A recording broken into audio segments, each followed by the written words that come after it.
This is Toivu. He's an archaeologist. While investigating some ruins, he had an accident and fell into a coma. Then he got transported to another world. While lying there, a book fell off the shelf and hit his head, waking Toivu up. Looking around, he felt completely unfamiliar because this wasn't his home, nor was it a hospital.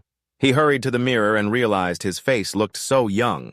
Bending down to look, he saw he was still a kid. How could he not be grown up yet? Back in that world, I was famous as Tarim too. Realizing he'd probably been transported through time and space and into the body of a high school student, no less, Toivu touched the books that had just fallen on his head. Why are these all beginner's guides and manuals for taming beasts? A memory from this world suddenly flashed in Toivu's mind. This is Ice Origin City, a place for raising pets. This isn't Earth. It's a planet called Lam-Tin. Animals, plants, even rivers, mountains, lakes, and snowstorms here can become extraordinary creatures with supreme intelligence and incredible powers. From Earth's perspective, they're called divine beasts. But humans themselves need special abilities to control these divine beasts. Some people can open up a large space in their minds through meditation. They can catch and control these extraordinary creatures. With the help of this beast-taming space, humans built a brilliant civilization called the Beastmaster Era. Beast tamers are the elite class in this era. However, outside human territory, it's still the domain of extraordinary creatures. Wild beasts often cause disasters for humans. In this world's memories, Toivu lost his entire family and became an orphan after a divine beast raid. Through those memories, the main character gained some understanding of this world. Then Toivu gradually adjusted to this body. He was an ordinary intern working at a pet breeding facility in Ice Origin City. But thinking about it, even after being transported, he still couldn't escape hardship. No parents, no money for rent, no money for transportation debts to pay. His task at the store today was to feed a pack of snow wolves. Snow wolves are carnivorous, very aggressive, and extremely fierce. Toivu felt this task was dangerous right from the start. But he has a talent for telepathy. He can talk to any creature. Though it's not useful in combat, it's very important for communicating, training, and studying magical beasts. Clearly, it's very useful. With this ability, Toivu thinks he can easily communicate with the snow wolves without fearing they'll bite him. Then he tried opening the pet domain space in his consciousness. Suddenly, a book appeared. Toivu wondered if this might be his second ability. Why was a new pet skill book unlocked? Because when a person enters the pet domain space, a new pet skill awakens. Pet skills are divided into two types, enhancement and special. The rate is about 0.1%. Enhancement pet skills can boost specific types of pets. These are typical skills. Special skills are much more complex and very different. They are fusion and resonance. His original skill is telepathy. This is the most common skill. Unexpectedly, Toivu's second skill is the ability to copy the powers of supernatural creatures and collect them into an illustrated book. The powers collected can be freely used to teach other supernatural creatures. To copy the abilities of creatures, 3 conditions must be met. First, you must see the opponent use that ability with your own eyes. Second, you must have direct contact with the opponent. Finally, the time from seeing the skill to touching the opponent must be within 1 hour. To use those skills to teach other pets, certain conditions also need to be met. Also, the learner must have a certain level of compatibility with the skill. Because the maturity level of 11 is level 5, the hardened skill is at mastery level, and there's even an advanced healing skill. This just doesn't make sense. Even if the opponent is a high-level Tier 6 steel beast, they wouldn't necessarily win. To save costs, Toivu can only choose to apologize to his opponent. If he loses, he just has to accept the defeat. The attendant handed him a form and told him to fill it out. After filling it out, Toivu handed back the form and asked, "Excuse me, can the betting fee for these duels be raised beyond the winnings? If we're betting, let's bet big. What if I lose my words?" The receptionist replied, "Sorry, that's beyond our service scope." Toivu sighed. There goes another way to make money. After entering Toivu's info into the computer, the receptionist gave him the next card. "You can wait in the main hall. Once we match you with an opponent, your name and duel room number will appear on the big screen in the main hall." Toivu nodded and headed to the waiting seats in the main hall. At that moment, a guy in a blue uniform and blue glasses was also registering at the front desk. He was also signing up for a random betting duel. This guy was no ordinary person. It was just that his classmates were too weak to handle the pressure, so he had to come alone to the duel arena. There's no age limit, only rank limits. After filling out his info, he just hoped a trainee beast-tamer would show up so he could teach them. Even so, Tran Kai saw himself as an outstanding student and thought it would be hard to lose. That was confidence in his own strength. Lose no way. In the main hall, Toivu held the card in his hand, staring at the display screen. Shortly after, the loudspeaker called his name. At the same time, Tran Kai's name was called. Both were assigned to Arena number 11. Toivu walked to the gate of Arena 11. He felt a bit lucky 11, the Panda, was assigned to Arena 11 too. Maybe this would be a home ground duel. Toivu paid attention to the opponent who came with him. They looked at each other, both silently assessing their opponent. Soon, with the referee waiting, Toivu and Tran Kai arrived at the arena. The referee introduced himself. I'm the manager and referee of Arena 11 Bok Thatch. Soon you'll have access to Arena 11. The time limit is 1 hour for now. Once you're ready, you can start any time. I'll be the referee for your match. Their eyes met and they said together, I can start any time. The referee nodded and said, then let's begin. After the referee's words, excitement showed on Toivu's face. The beast-taming space opened after Toivu's summon. Behind him appeared a huge circle. Through the circle, you could get a glimpse of Eleven's habitat. It was a lush bamboo forest. You could tell Toivu had put a lot of effort into it. 11 quickly stepped out from there, standing beside Toivu, his sharp eyes looking forward. The beast was metal attribute, a mid-level supernatural with innate talent, awakened 5 hardened skills at mastery level, and a novice-level rapid healing skill. Opposite them, behind Tran Kai, appeared a similar wave. The beast-taming summon space showed behind him an image-piercing mountains. You could also see inside that environment clearly. It was an icy world. A blue-armored ice beast stepped out. The ice-armored beast was ice attribute mid-level supernatural innate talent maturity level with 6 awakened ice armor skills at proficiency and ice claw skills at proficiency. Its cone-shaped mouth and small sparkling eyes with short and thick limbs. Meanwhile, the big screen was showing Toivu and Tran Kai outside the arena. A brown-haired girl said to her close friend beside her, look over there, there's a newbie match and it hasn't even started yet. The pink ponytail girl glanced over at her. She recognized one of them as Tran Kai. Her voice was a bit low, probably because of the distance, so she wasn't sure. The brown-haired girl asked, do you know anyone there? Also, it seems like someone was wearing your school's uniform. After Trang Nguyet clearly saw that person's face, she confirmed that it was her classmate. He's very talented. Her close friend next to her asked, so between you and him, who's better? Trang Nguyet sighed, I can't compare. There aren't many in the whole class better than him. His ice armor beast has already reached level 6. Also, he's very skilled with the ice claw skill of the semi-armored ice beast, her close friend continued. Do you know his opponent? His pet beast is similar to yours. So they're both real armored beasts. Trang and Guyet said she didn't know him, but based on my experience raising real armored beasts, that beast's maturity level isn't even level 6 yet. It's probably going to lose unless it has a mastered hardening skill. Otherwise, it's really hard to break through the ice armor. But real armored beasts are naturally lazy. At this level, the hardening skill would only be at rookie level at best. She really understands how lazy these beasts can be. If she had another chance to choose, she definitely wouldn't pick it just because of its cute appearance. Because this kind of pet is too lazy, training it is extremely difficult. Trang and Guye went on. And even if it reaches mastery, it's still uncertain if it can beat the ice armor beast. After all, the 2 species skills of that man's ice armor beast have already reached mastery. Although the overall anatomy of an adult real armored beast is stronger than that of an adult ice armor beast that's only after reaching adulthood. That real armored beast is still a youngster. When the match started, Tran Kai ordered, attack actively. Ice armor beast, ice claws. Suddenly, the ice armor beast exploded with power. Its icy blue body shot straight toward Thap Knot. At the same time, its claws were covered with a thick layer of ice. The referee realized this ice armor beast was no ordinary fighter. He silently praised great burst of power. Well trained, truly worthy of being a top school student. The ice armor beast leapt up its claws, aiming directly at the real armored beast. Its momentum was extremely fierce. On the other side, Toivu ordered Thap Knot harden up. Thap Knot, the panda's gaze, had never been this focused. This wasn't just its first ever fight. It was also about its livelihood. Because before the match, Toivu told it that if it lost 200 NDT would be deducted from its food allowance. It quickly steadied itself and activated hardening. Then the ice armor beast's icy claws met Thap Knot's fully hardened body. In just a short second, the ice armor beast's claws started to crumble as if hitting something solid. On the other side, Eleven's body emitted a metallic glow like an immortal energy technique. Tran Kai saw that the ice claws left no wounds on the opponent's body at all. He was very surprised. At this moment, Toivu also ordered 11 to counterattack. 11, the panda looked at the opponent in the middle of the fiery battle. With a whoosh, he jumped straight into the air. At the same time, the hardening energy began to gather in his hands. Tran Kai's expression changed.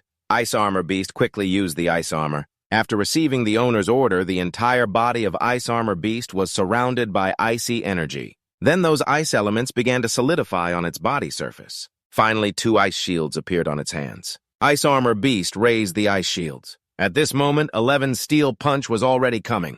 11's punch hit hard against the ice shield. The ice shield began to crack. Under Ice Armor Beast's unbelieving gaze, the ice armor cracked from the force. 11 punched Ice Armor Beast flying. Seeing this, Toivu was very pleased with 11's performance. Looks like 11 managed to keep his livelihood. On the other side, Tran Kai's face showed disbelief that he had already lost. For a moment, he couldn't accept the truth. He stood there, stunned. As a beast tamer, he knew that his Ice Armor Beast was knocked out by that punch. This made no sense at all. The Ice Armor Beast he trained had no flaws, yet it lost like this. He couldn't believe this truth. Toivu was very satisfied with 11's performance because he had always underestimated the mastered hardening skill. The mastered hardening skill seemed to have made a breakthrough in actual combat. Also, had he known this earlier, he wouldn't have used the livelihood prize to encourage 11's intellect. That would have ended too quickly, not as he originally planned. A closely matched fight like this shows he needs to find even stronger opponents to test his true strength. The referee was also puzzled. Why is it over already? What just happened? He looked toward the Iron Beast. This is the power of the mastered hardening skill. Looking back, it's impressive that a young Iron Beast at adult level could unlock this power. Trang Nguyet looked at Toivu extremely surprised. She didn't expect Toivu could train a young Iron Beast to such a level of mastery. Her close friend said, "Your classmate seems to have lost." Trang Nguyet turned away. "Sorry, I mistook him. He's not my classmate." In Trang Nguyet's mind, Toivu was a weirdo who could train a young Iron Beast to mastery. She guessed 11's innate talent must be extremely strong, too. That beast tamer probably isn't a high-level recluse training pets, right? If not, then he's a rich kid.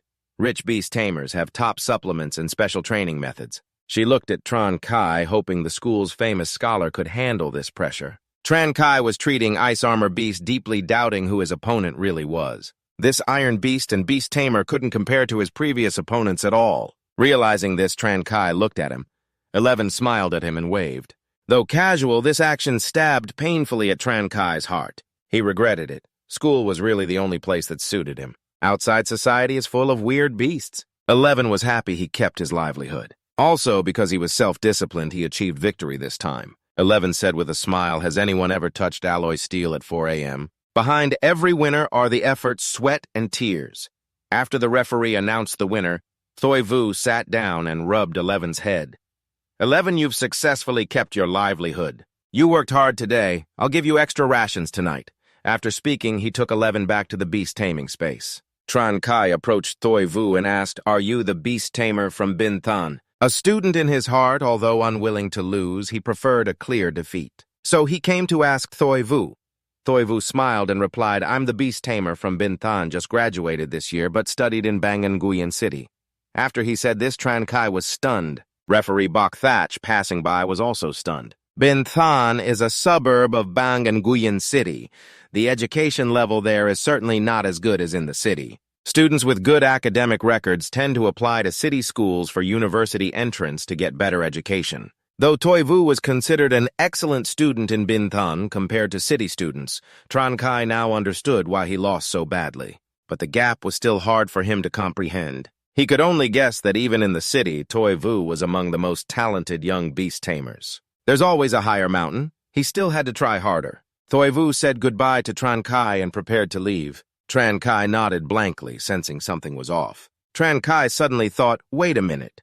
I'm also a recent graduate this year with graduation a month away, so why did Toivu say he just graduated? Bok Thatch next to him explained that the graduation time he referred to was for the combat major. Students in other majors, like refereeing, medical care, and husbandry, would arrange internships or work schedules. Graduation will come sooner.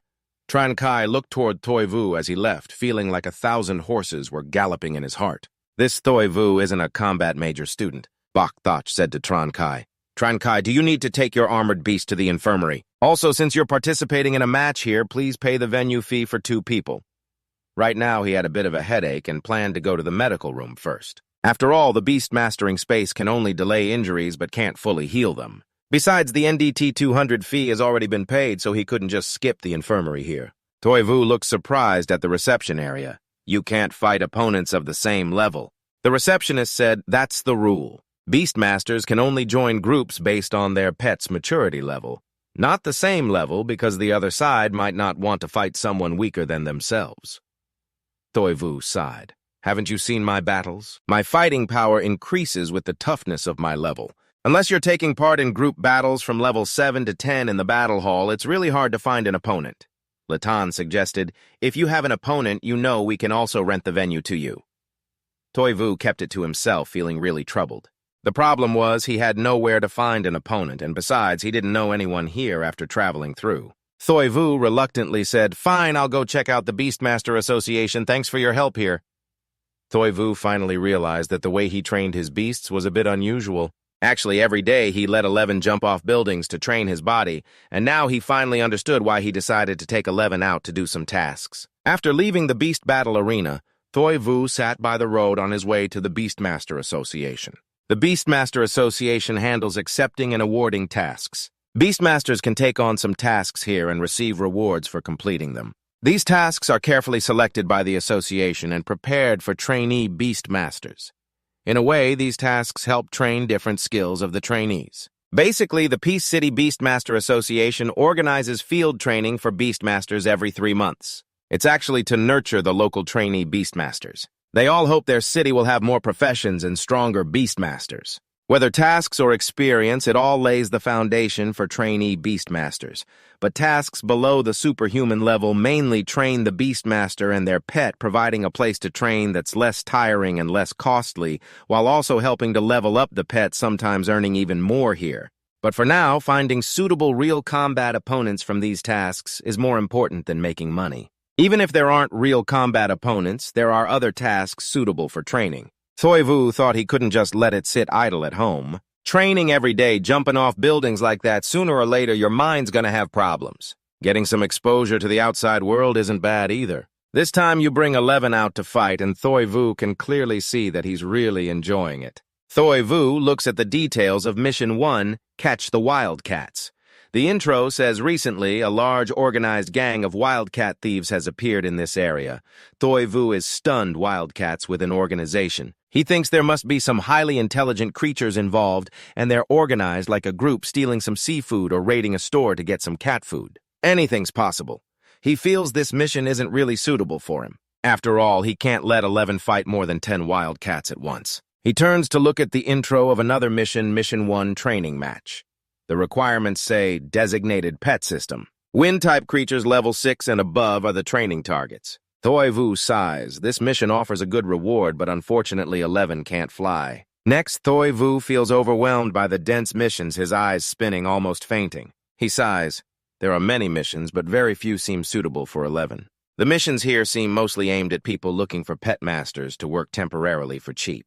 For example, the live grasshopper catching mission was commissioned by a restaurant to the Pet Masters Guild. Grasshoppers are extraordinary creatures and agricultural pests, and they're even more common on dining tables than buying wind grasshoppers directly from farms. Buying them through these missions on the planet is more profitable. The only downside might be that the efficiency is slower, but clearly these aren't urgent missions with deadlines. They continue for a long time. He thinks these missions are suitable, but since 11 can't fly, doing this mission is a bit too much. The wind grasshopper's racial skill is fast and agile wind wings. In the middle of the last battle, although 11 won relatively easily when facing fast-attacking armored ice beasts, it could only choose to defend itself rigidly. When facing a quick and agile opponent, its reaction speed and handling become weaknesses. Toivu is thinking maybe the next skill to arrange is supervision. 11's high burst power combined with supervision could precisely pinpoint enemy attack positions.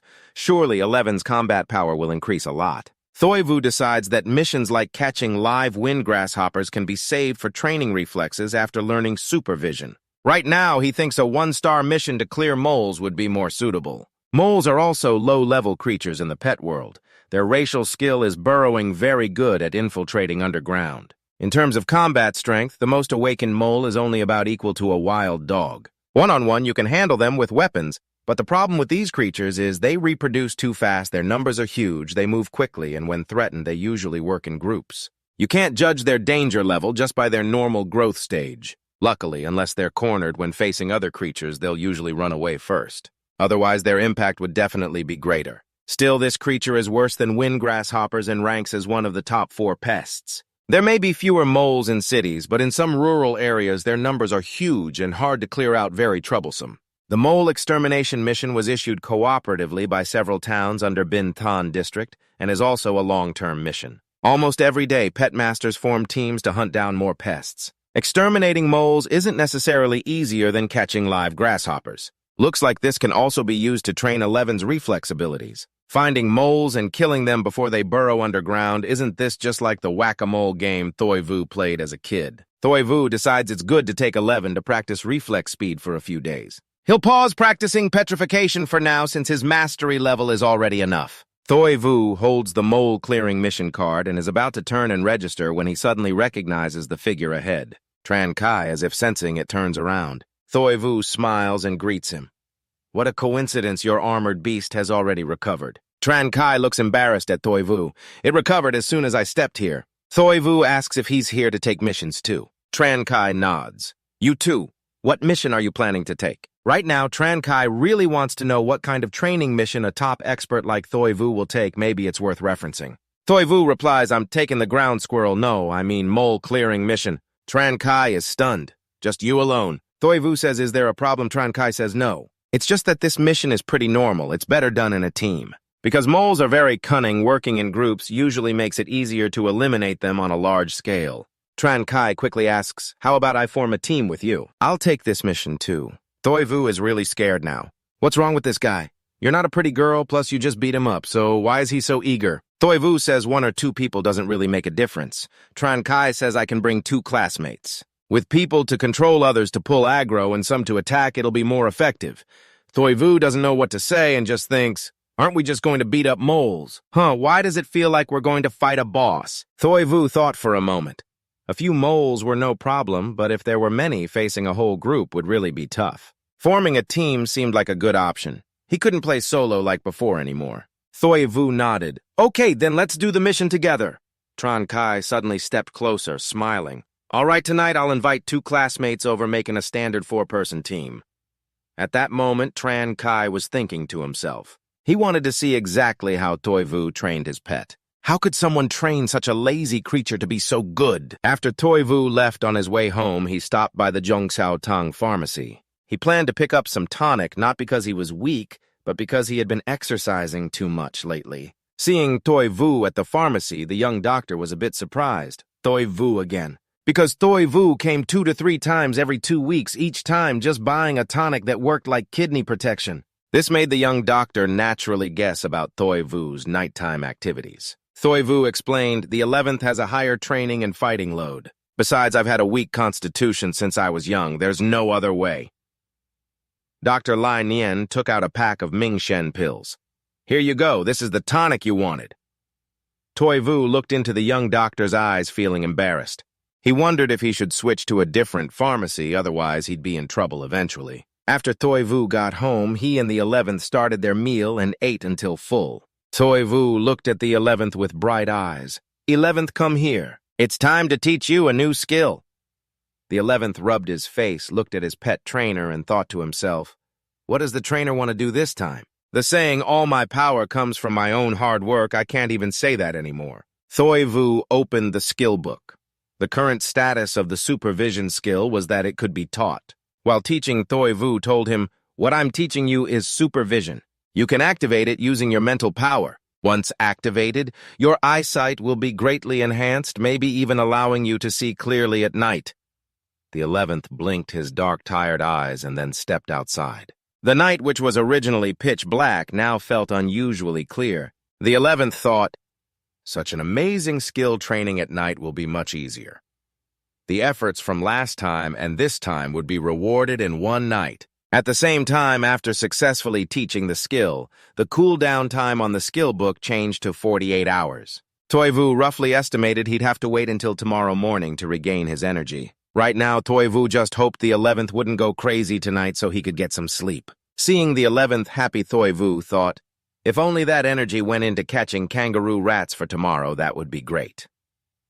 Meanwhile, at Tran Kai's house, Tran Kai sat at his computer sending info to find teammates in the class chat group. At that moment, a private chat popped up. Trang Nguyen, I saw you at the battle square this afternoon. Tran Kai was drinking water and immediately spat it out hurriedly, replying, What did you see? Trang Nguyen, what should be seen has been seen. Tran Kai was furious. In his mind appeared the face of classmate Trang Nguyen. If she saw everything, wouldn't all the girls in class know too? Then the whole class would know that he got beaten by some random passerby, ruining his lifelong heroic reputation. Do you know the pet masters of the Thuk Tiet beasts? Tran Kai, what's wrong? Are you asking him about experience raising Thuk Tiet beasts? Trang Nguyen, let it be. He moved too fast yesterday. I couldn't keep up. Tran Kai, you asked the right person. For the mole-hitting 4 versus 2 game, are you joining? You find another pet master with contract skills to control pets, then we'll have enough people for the attack. No need to add more attackers. The next day at the pet master meeting, Tran Kai asked Thoi Vu, who was yawning as he walked, Did you sleep well last night? Thoi Vu replied while yawning, Not really, but it's okay thinking about myself. Last night, although Thap Not behaved very well and stayed still all night, the consequence of teaching intermediate skills was huge, and he still hasn't recovered. Thoi Vu then asked, Where's the guy you're looking for? Tran Kai answered, Seems like he's not here yet, probably soon. After a while, 2 girls came up, Trang Nguyen and her friend Vu Tin Tin. Tran Kai introduced them to Thoi Vu.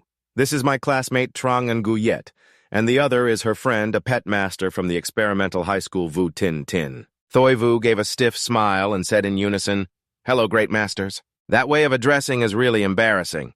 Tran Kai whispered to Thoi Vu yesterday they both passed by the battlefield and saw our fight. Tran Kai quickly changed the subject. All right, everyone, introduce your situation. My pet is a level 6 ice armor beast, skilled in ice claws and ice armor. Trang Nguyen said her pet was a level 6 Tuk Tiet beast, skilled in basic hardening skills. Vu Tin Tin said her pet was a level 6 kick monster proficient in rapping skills. Thoi Vu introduced himself.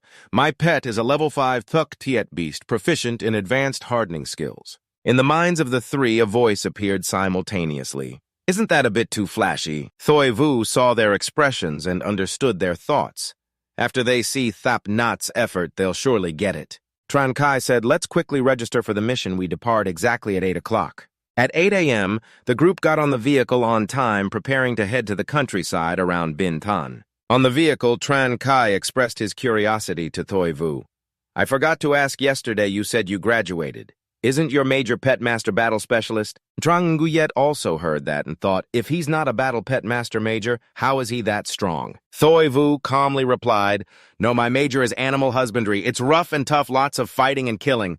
Pure animal husbandry is actually the best path. Being a pet master majoring in husbandry training advanced hardening skills makes perfect sense. After getting off the vehicle, the 4 were quickly welcomed by other villagers. A villager stepped forward and handed them 4 work outfits, saying, Welcome to Bach K Rat Extermination Village. After changing, Thoi Vu looked at the villagers and said they were really enthusiastic. When they turned to look at the endless fields and forests, they didn't know where to start.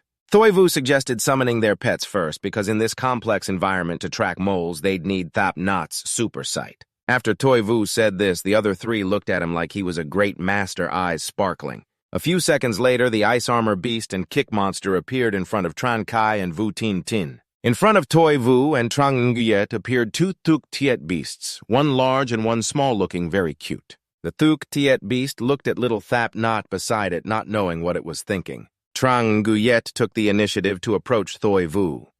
Great Master, did you also get your Thuk Tiet beast from the Animal Husbandry Iron Bamboo facility? She asked because she saw Thap Not developing perfectly small but still young. From its smooth fur to its build, it looked very healthy. Thoi Vu answered her with a firm nod. At that moment, Trang Nguyen suddenly thought of something. Great Master, don't tell me you're a disciple of Vo Quan Truc Thach, because she felt that was the only way to explain why Thoi Vu was so strong. Thoi Vu shook his head, no. She asked because the animal husbandry facility raises Thuk Thiet beasts, while Vo Quan Truc Thach is a special place to train pet masters with Thuk Thiet beasts. According to the contract, the current owner of Vo Quan Truc Thach is a master pet master specializing in training Thuk Thiet beasts. His Thuc beasts are not only skilled in hardening, but also in lightning and fire powers, and have a very special training method that can't be talked about in Banganuyan City. If you ask who understands training, Thuc beasts' best pet masters would definitely say it's the pet masters of Voquan Truck Thatch. Trong Nguyet felt a little disappointed. So you're not? I thought you were a true disciple of Voquan Truck Thatch. Tran Kai continued, among the pet masters in Bin Than, the strongest is Master Lam, a professional apprentice. Experts in the profession are divided into beginner, intermediate, and advanced levels. The owner of Voquan Truck Thatch, Master Lam, is an advanced pet master expert. Vu Tin Tin added, I don't know if Master Lam is the strongest, but his daughter seems to be the youngest professional pet master in Bin Than. It seems she was 18 years old, passed the vocational assessment exam, then went on to study at one of 9 prestigious universities. She's probably graduated by now, but I don't know what level she's reached. Trang Nguyet continued. Tintin, you're falling behind. Lam Tu Truk later chose animal husbandry as her major, and now she's back in Bin Than. My Thuc Tiet Thu is thanks to her choice. Sister Tu Truk said she studied this major to research whether Thuc Tiet Thu could evolve further. I don't know if she succeeded, but I think it's really hard. Master Lam trained Thuc Tiet Thu his whole life, yet he still hasn't found any further evolutionary abilities for it. Maybe Thuc Tiet Thu can only be like this. Trang Nguyet looked at her beast. Taking advantage of their conversation, this guy hugged Kin Kwak Kwai's waist and began to fall asleep. As for Thap Nat, he was excited, staring fixedly at something without blinking. Thoi Vu told the 3 of them, stop talking. I found the mole looking toward Thap Nat. In a corner of the field, a reddish-brown mole was quietly stealing some red fruits. Tran Kai said, judging by the size, it's probably level 4, and it's alone, so not too dangerous. The tricky part is how to kill it before it reacts and runs away. Vu Tin Tin said the book says moles are very cautious. Compared to sound and light, they are even more sensitive to temperature. After the Thuc Tiet Thu and Bang Jap Thu get close, it can detect them through temperature changes. First, let Kin Kwak Kwai disguise himself as a tree and approach it to see if he can wrap around it. Soon, Kin Kwak Kwai got close to the mole. He extended his spikes toward the mole. When the mole sensed danger, it immediately turned and ran away. After being alerted by Kin Kwak Kwai, it stopped sneaking around quietly. Spikes grew all over its body, aimed at the mole, restricting its movement and speed. Tran Kai shouted, "Run, you think you can escape!" Bang Jap Thu jumped in front of it, blocking its escape route. Just when it seemed all was lost, the mole jumped off Bang Jap Thu's head in one leap. As it was about to reach the burrow's entrance success, someone was blocking the way. In the shocked eyes of the mole, it finally saw the newcomer's face. It was Thap Nat. Thap Nat kicked the mole away, completely cutting off its escape route. Seeing Thap Nat's fierce look, the mole no longer wanted to run. Quickly, it was tightly tied up by Kin Kwak Kwai, who had just caught up. Thap Nat let out a breath, collapsing the mole's burrow. Its innocent eyes seemed to say it didn't mean to do it. The 3 people outside all felt a chill on their scalp. What exactly is this guy? Why does he seem like something that just fell from above? It's like having him here can instantly take care of all the moles. Yes, Vu Tin Tin suggested, so this one belongs to Thoi Vu. Without your spirit beast, this mole would definitely have gotten away. The others didn't object either.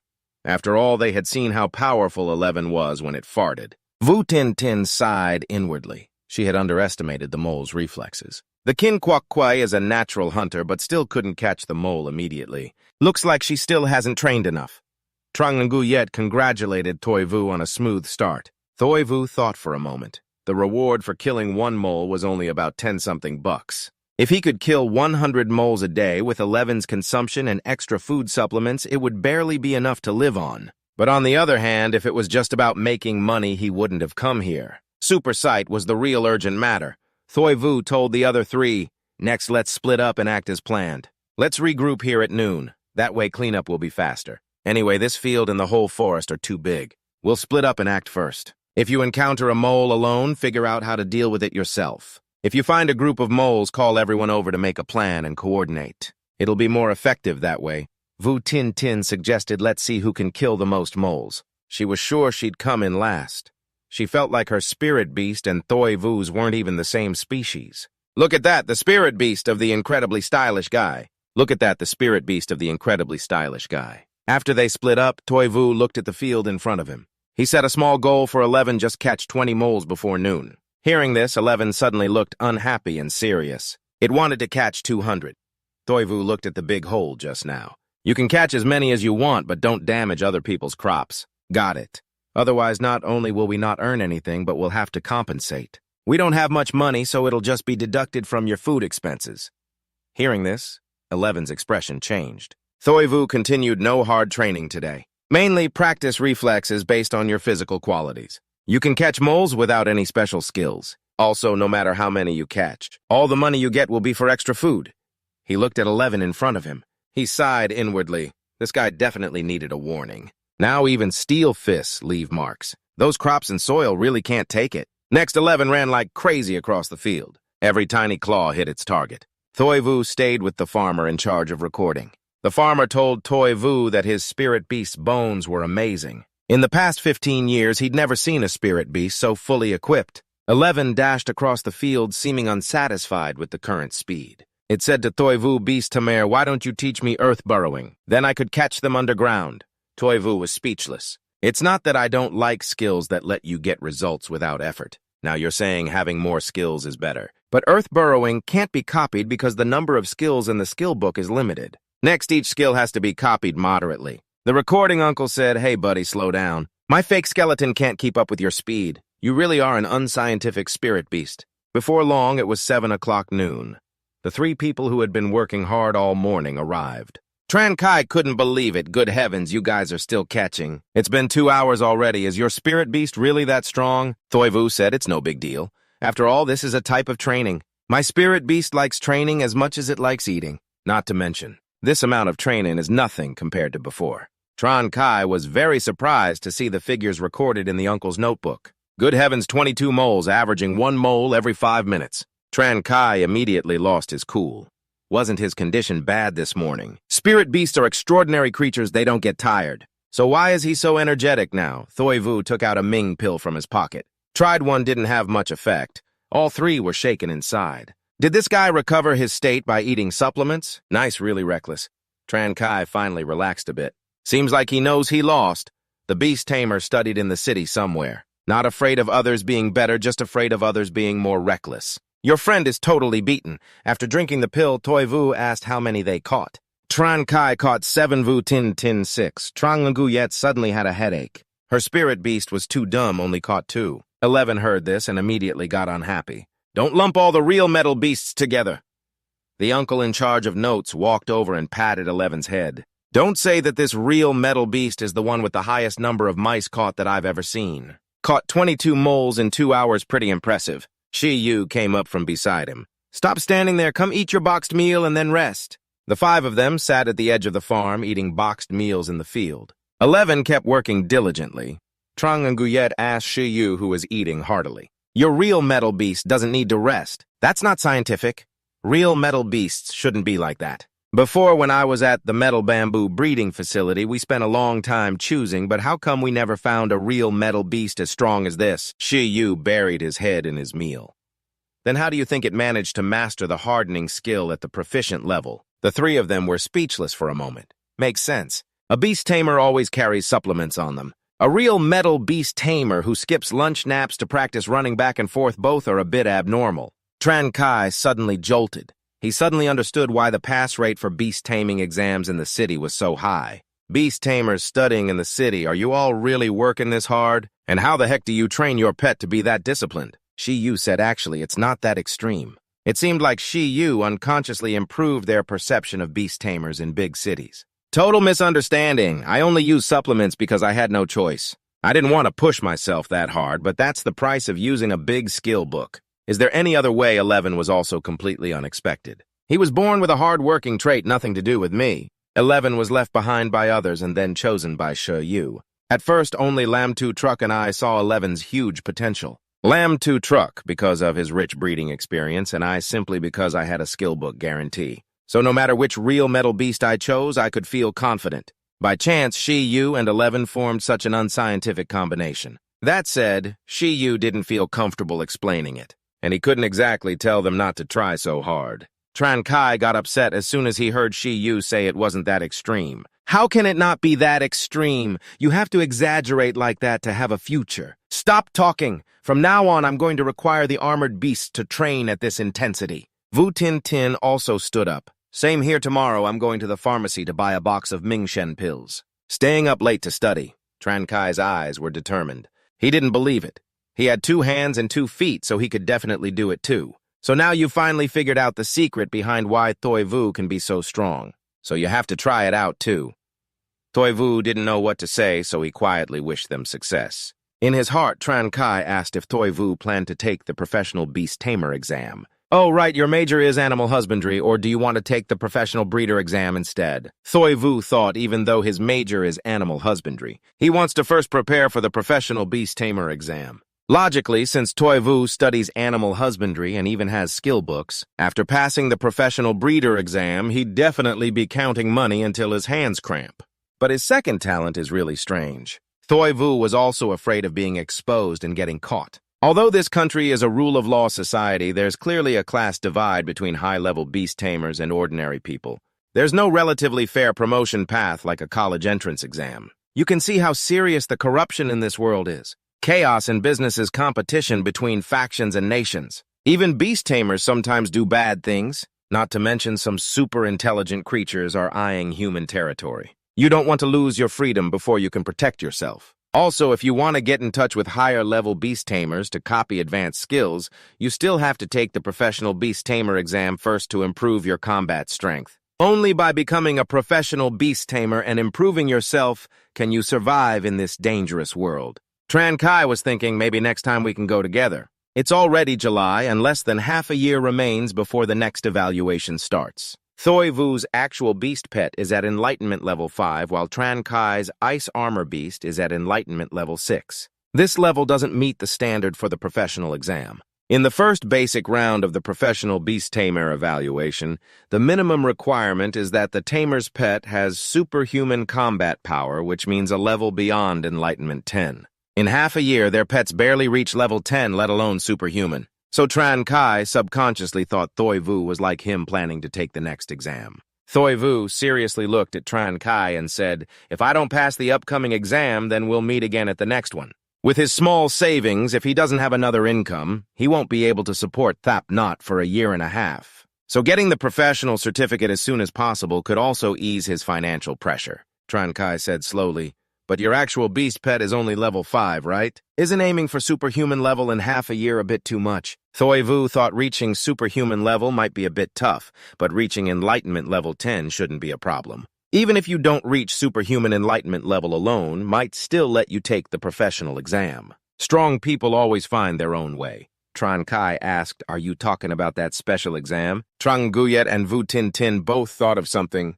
"You mean the level up challenge?" Toi Vu said, "Yes, that level up challenge. If you can't reach superhuman level, you can still take that path, right? Isn't it true that pets with high proficiency and advanced skills can easily pass the challenges?" Tran Kai finally understood that for a level 5 actual beast pet that already masters race skills at the proficient level, the level up challenge is nothing. It's basically already leveled up.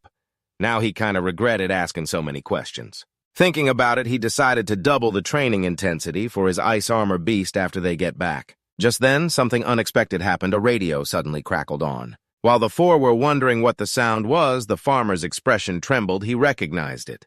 "Attention all villagers, a yellow-level monster warning signal has been issued in this area.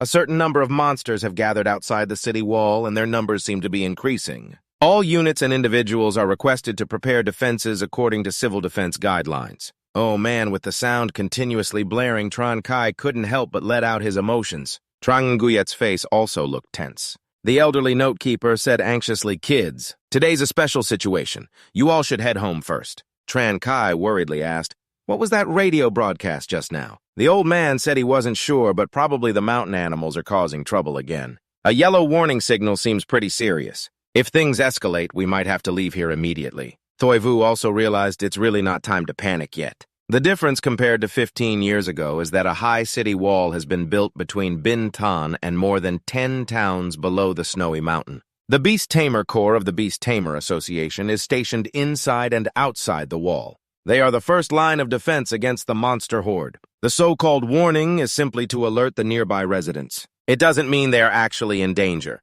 If there really was a risk of the wall being breached, they wouldn't just send a simple yellow-level disaster warning. Tran Kai suggested, "Let's go check it out." Trang Guyet said to Tran Kai, "What's there to check?" "Right now, there must be guards posted inside and outside the wall. If we go, wouldn't that just make us look like troublemakers? At that moment, Toi Vu said, "Let's head back first. We can come back any time to clear out the rats." They went back to the Beast Tamer Association to get a clear explanation about the beast alarm. More importantly, in Bingyuan City, Bin Than District, the Beast Tamer Association was asked about the alarm in Bakke Village. At the main hall, the receptionist said he wasn't really sure, but it seemed this wasn't the first time this month. The first 2 times were blue alerts, this time it was yellow. Suddenly, someone approached from afar, greeting Tran Kai and Trang Nguyet. The voice from afar startled Tran Kai and Trang Nguyet. By instinct, they turned around. "Master Truong, why are you here?" Master Truong replied, "I'm nearby. I saw you two chatting in the group and came to check it out. Didn't expect to actually run into you guys." Toi Vu was puzzled. They even talk in a group chat with a teacher. If they do that, no classmate can hide anything. The person called Master Truong looked at Toi Vu and Vu Tin Tin. "Who are these two?" Tran Kai said, "They are my friends, beast tamers from another school." Master Truong smiled and nodded. "You're wondering about the beast alarm, right?" Tran Kai replied, "Yes, sir. Is this situation serious? It won't be like what happened before, will it?" Master Truong suggested, "It's too noisy in here. Let's go outside and talk." No one objected. They started walking around the buildings near the Beast Tamer Association while discussing who would take the task. Though unfamiliar with Master Truong, Toi Vu, eager to understand what was happening, went along. At the same time, he calculated in his mind, if there really is danger, he must be prepared. He needed to get to the inner city with Thap Knot. The outskirts are definitely not safe at all. On the stone path, Master Truong looked at the group of young people and said, "You don't need to worry too much. Things are very different from 15 years ago. The protective measures around Snow Mountain have been well established. Even if there is real danger, the Beast Tamer Association can respond quickly. If the Bin Than Association can't defend, the city's beast tamers will come. If the city's beast tamers can't hold, then the beast tamer legions from surrounding cities will soon provide support. Currently, the creatures on Snow Mountain no longer have enough strength to threaten Bingyuan City." Tran Kai asked, "Sir, so you mean the beasts might appear again?" Master Truong thought for a moment. "Right now, it's just a small gathering of wild beasts, much weaker compared to the violent outbreak 15 years ago."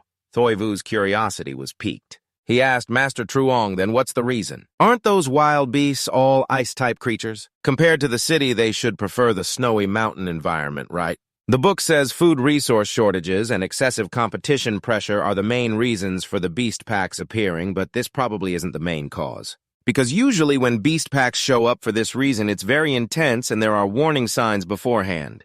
Toi Vu just got some tonic medicine.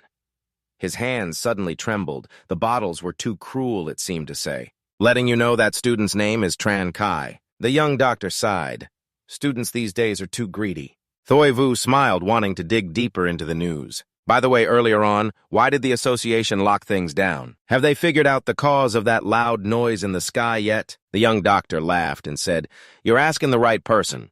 I'll tell you, although the full details haven't been released yet, there's a strong chance our Bin Than will take off." Toi Vu stepped closer, brother be clear. The young doctor lowered his voice. The information might involve a secret place. "Have you ever seen the tamed beast space left by the ancient gods? Inside is a world of their own. There are even royal tamed beasts surviving from ancient times inside." "What's that?"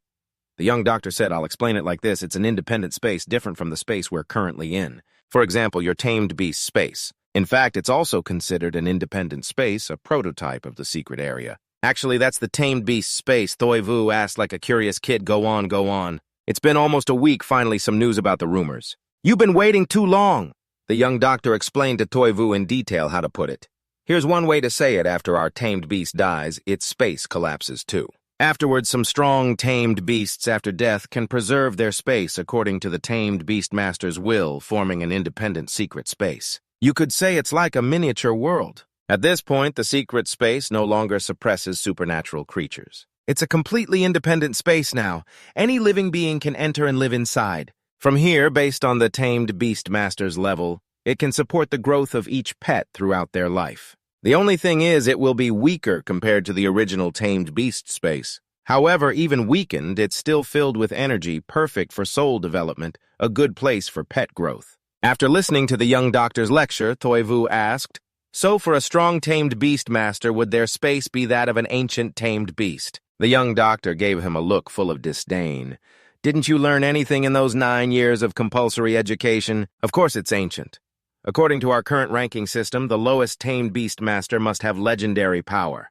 There are apprentices, masters, and legendary ranks. Legendary is above master. If it's really an inner secret space, there must be lots of rare resources or pets. Even if there's nothing, it's still a great land able to produce valuable resources for a long time. Now that these things have appeared in Bin Than, we're definitely the biggest winners. If we successfully develop it, the economy could grow rapidly. Thoi Vu sighed. He talked a lot, but so inside there could still be monsters. The young doctor said, so far no news about that, but there's no need to worry. Even if there are, the big guys will handle it properly. Thoi Vu left feeling very reassured, because from what he learned from the doctor, the cracked stone statue might not be such a bad thing. I finished talking to the stone statue. How could it open a secret space? This is closely linked to history, meaning there will be news related to the true history of the Ice Age. But no matter what, it's not your business. As soon as he got home, Thoi Vu started feeling guilty. Sorry, Mr. Stone Statue. Although I promised to restore the truth to history with the current situation, I can't get near that secret space. Sorry, and I even cracked you. Thoi Vu couldn't get past his conscience. Exploring the secret space is impossible. It's too dangerous. But since I already promised, I can't just break my word. I'll wait until I'm strong enough, and if there's still a chance, I'll figure it out then. Just as he was comforting his conscience, he suddenly heard knocking from behind. Knock, knock. Open up, the apartment complex is here with gifts, Thoi Vu said happily. The world really has kindness.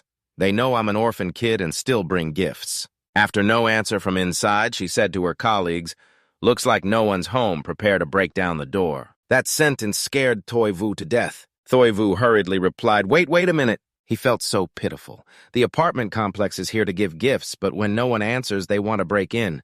That's too much.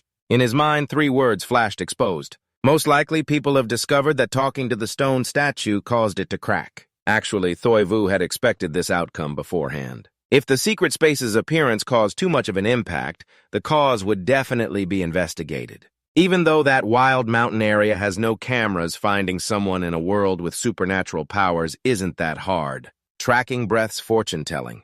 Looking back, those creatures with strange skills aren't rare anymore. I hate it. Thoi Vu hates his own curious nature. Thoi Vu opened the door. Finally, he opened the door. Outside came a clear but cold sound. Thoi Vu stepped out because outside wasn't like he imagined with a bunch of people from relevant agencies standing there. Instead, there was only one person, and she wasn't the cold committee lady he expected, but a beautiful young woman, probably just in her early 20s. He looked down at the pet sitting there and immediately recognized it as a Feng Ma lion. Luke Than Wai looked up at Thoi Vu. Let me introduce myself briefly. I'm Luke Than Wai, PhD in archaeology from Kodo University and a member of the Dong Huang Archaeological Association. I'm here because I want to investigate something and I hope you can cooperate. Thoi Vu looked at this girl and suddenly felt a pang of jealousy.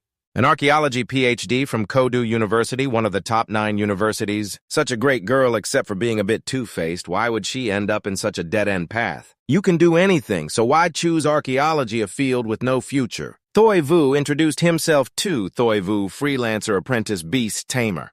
At this point, 11 peeked from behind a water jar to watch his big Feng Ma lion friend. Then they both looked back at Thoi Vu. I'll get straight to the point. So, the broken stone statue at the Bin Than Beast Tamers Association is connected to you, right? I don't mean any harm, no need to worry. I just want to know if you heard any sounds transmitted by the stone statue. Thoi Vu asked back. That stone statue is a living thing. Luke Than Wai answered, no, the stone statue is a dead object. But you have telepathic abilities. As far as he knew, telepathy could only communicate with living things. However, there are always exceptions. Some dead objects carry the beliefs of countless lives, faith, will, emotions, and through time's refinement, they can generate spirits. Spirits are an abstract concept unrelated to life, mind, soul, or spirit. Archaeologists call it the trace of history. Only a small number of people with innate telepathic talent can hear this kind of trace. So beast tamers with this telepathic gift are called people who can listen to the voice of history by archaeologists. Thoi Vu pointed to himself. She meant that he was the one with this special talent. Luke Than Wai nodded. Being able to listen to history's voice is a very formidable talent. Throughout long history, history has often been broken. Countless truths buried, and relics are the main way for us modern people to understand history. However, these remaining relics are always protected by supernatural forces. Decoding and finding them is very difficult, and only those who can hear history's voice have the ability to find them. Decoding important news from relics is much easier for you than for normal people because you have touched the spirit of that stone statue. This has allowed an ancient relic to come to light. Behind it could be related to historical truth. Bang Nguyen Toi Vu had a bad feeling. So the reason she came to see me, Luc Tan Wai, was to say that you're very talented, a natural-born archaeologist. I want to invite you. Toi Vu immediately got a headache. As a natural-born archaeologist, I absolutely cannot no way in this life want to do archaeology again. You just want to make some money to support a panda, plus get a beautiful girlfriend and raise a cute cat together, live happily and leisurely in a safe city. So you firmly refused. Sorry, I'm not interested in archaeology. I don't want to join any archaeological association, nor do I want to study at any archaeology school. Luc Tan Wai asked suspiciously. Who said I wanted to invite you to join an archaeology association? Toi Vu was surprised, isn't that the case? Luc Tan Wai continued, your talent would be wasted joining an archaeology association. Right now, across the whole country, only 11 people, including you, are known to be able to listen to the voice of history. That's even rarer than legendary beast tamers, rarer than the country's mystical guardian creatures. Do you know what that means? I want to invite you to join another organization. Also, don't rush to refuse. Men often say one thing and mean another. With this natural talent, you surely already like this field. Otherwise, you wouldn't be able to hear the voice of history. After saying that, Luc Tan Wai looked toward the spirit lion playing happily with 11. Toi Vu looked at them, feeling a little shaken inside. Only 11 people in the entire Donghuang country have the ability to listen to history. Even rarer than legendary beast tamers, rarer than guardian spirits. I didn't expect to be a national treasure. But why is the number 11 so special? I really have a fate with this number. If I'm that rare, then in theory, if I join this organization, the benefits should be very good. If you're sincerely inviting me like this, then I'll kindly consider it. So Toi Vu asked Luc Tan Wai, where exactly do you want me to join? What kind of benefits? Luc Tan Wai smiled sweetly. The benefits are definitely very good. Even if you become a legendary beast tamer, you wouldn't get benefits like this. Basically, once you become an official member of the organization, your status is even higher than a legendary beast tamer. If you want to explore some relic with huge resources, you can find a legendary beast tamer as protection, or even better. Toi Vu tried to imagine. The head of the Beast Tamers Association in Banganguyen City is only a top-level beast tamer. Not even legendary level yet. Legendary is super high level, able to command even lord-level creatures. They usually serve in first-tier cities. The place they want me to join is that top level, if so joining doesn't sound bad at all. With this organization, I'd be going straight to the top. Toi Vu was very tempted because the offer was too good. From an unemployed beast tamer drowning in debt to a big shot at legendary level sounds really attractive. Toi Vu asked, if I join, what obligations do I have to fulfill? Luc Tan Wai looked up at the sky. There's almost no formal structure. It's very simple. Everyone can operate very freely. You can choose your own missions. No one forces you. That's what she said. But for beast tamers with this kind of natural talent who can really stay idle, whenever there's news about legendary relics, those who can hear history are definitely the first to rush in, to assist in exploration or lead the expedition. After all, normal people can't awaken this special ability. Toi Vu froze, so relaxed like that. So I just have to make sure I don't die. Even after joining, I don't have to go to dangerous places to do missions, right? On the other hand, if I want to risk death, sometimes I can apply for a bunch of resources like bodyguards and documents, right? Toi Vu was even more tempted because the name of the organization was Luc Tan Wai. She pulled out a medal with the name National Land Relic Security Support and Strategic Survey Bureau. Based on the number, it's also called Bureau 11. You can understand that the staff of this organization are special personnel in the archaeology world. So the organization is a special department handling important relics called Bureau 11. Toi Vu was used to it. The name was almost invisible to him. After Luc Tan Wai finished speaking, Toi Vu began to think. The organization sounds very high class, so should I join? After asking so much, they even came to invite me in person. Having such special talent, if I don't join, it'll be hard to fix that problem. Finally, Toi Vu took a deep breath. If that's the case, I'll join, Doctor. Are you also a member of Bureau 11? Luc Tan Wai nodded. Including you and me, Bureau 11 has 11 people. Welcome to the team.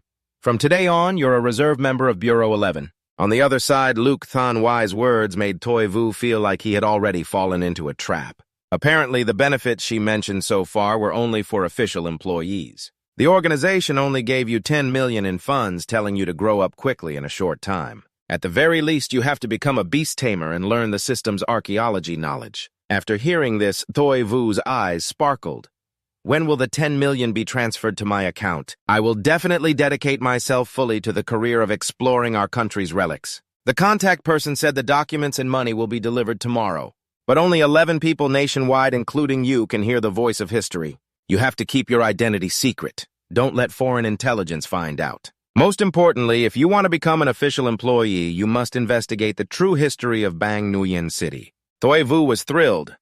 Being born and raised in Bang Nguyen, uncovering the true history of my hometown sounds pretty good. But the rewards don't stop there. The person in charge said they could give Thoi Vu a gift. What do you want, the martial arts manual of the Iron Beast, the special evolution of the blue silkworm, or a high-level pet? Thoi Vu's face started to harden.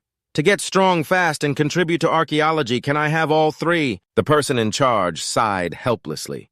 You still can't sign a contract with a high-level pet. As for the Iron Beast skills, I can introduce you to the Bamboo Stone Martial Hall for training.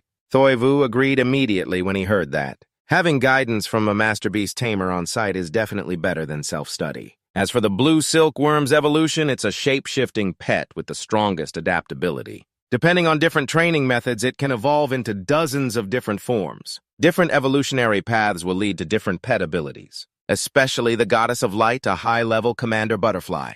Although the evolution is quite difficult, it not only masters archery, but also excels in all kinds of illusions. Factors like proficiency, silk production, food materials, and so on are closely linked to the blue silkworm's evolution. Facing the endless potential of the blue silkworm, Thoi Vu was very excited. He must train his little worm to become the strongest pet. So let's proceed with the training and evolution method of the Goddess of Light butterfly.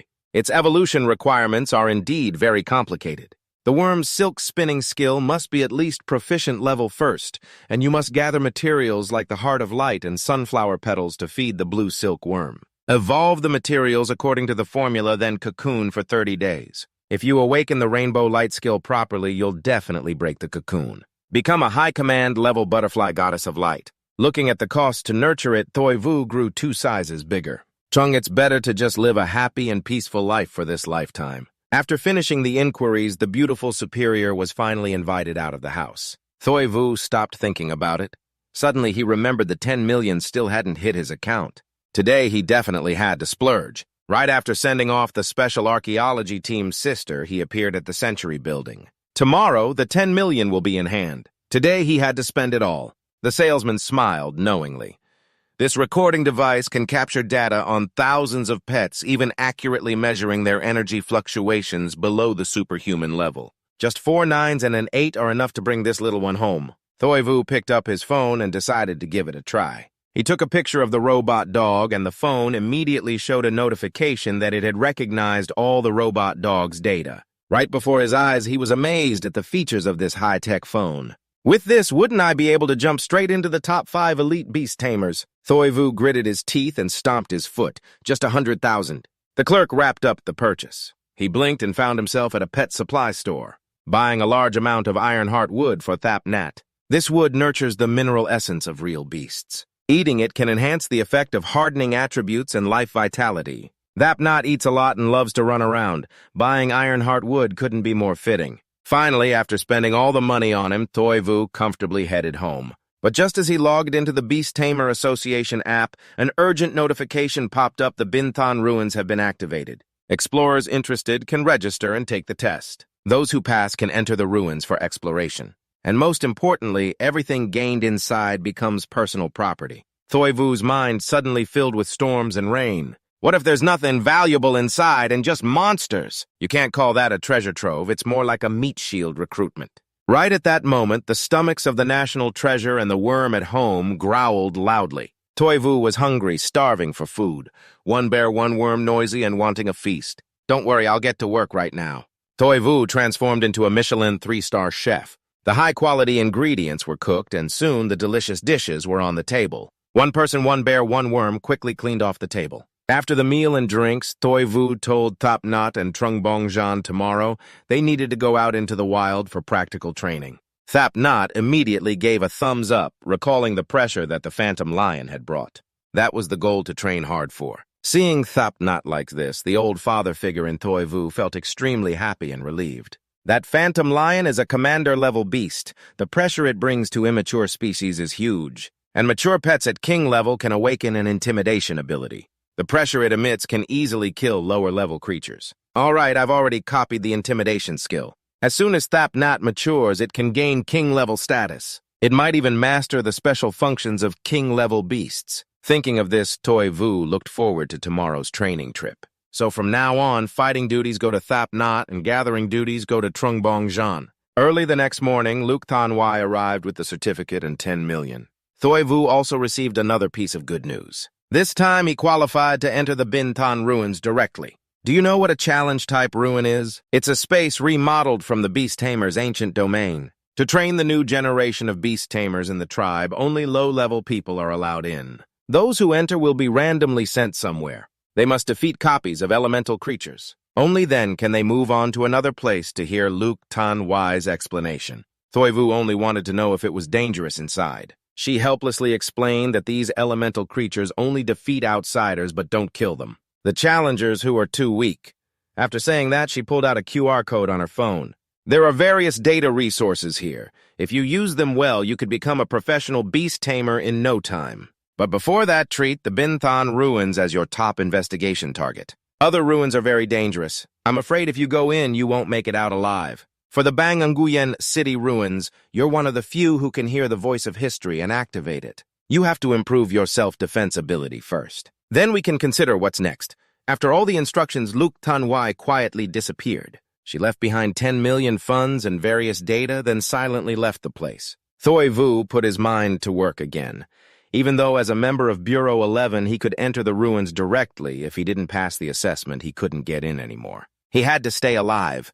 Even though he wasn't going into the ruins, the more he thought about it, the more excited and eager he became. After seeing his sister off, Thoi Vu cheered on 11 and Green Trung Bong again. Once again, old Madame Fu is gone. From now on, we have to rely on our own efforts. Suddenly, 11 shouted and leveled up. The old dad smiled happily when he saw that. He pulled out a feast. You gotta eat well to have the strength to fight monsters and level up. Thoi Vu took out his 100,000 phone, scanned a bear and a realistic insect, awakened to level 6. Green Trung Bong was awakened to level 4.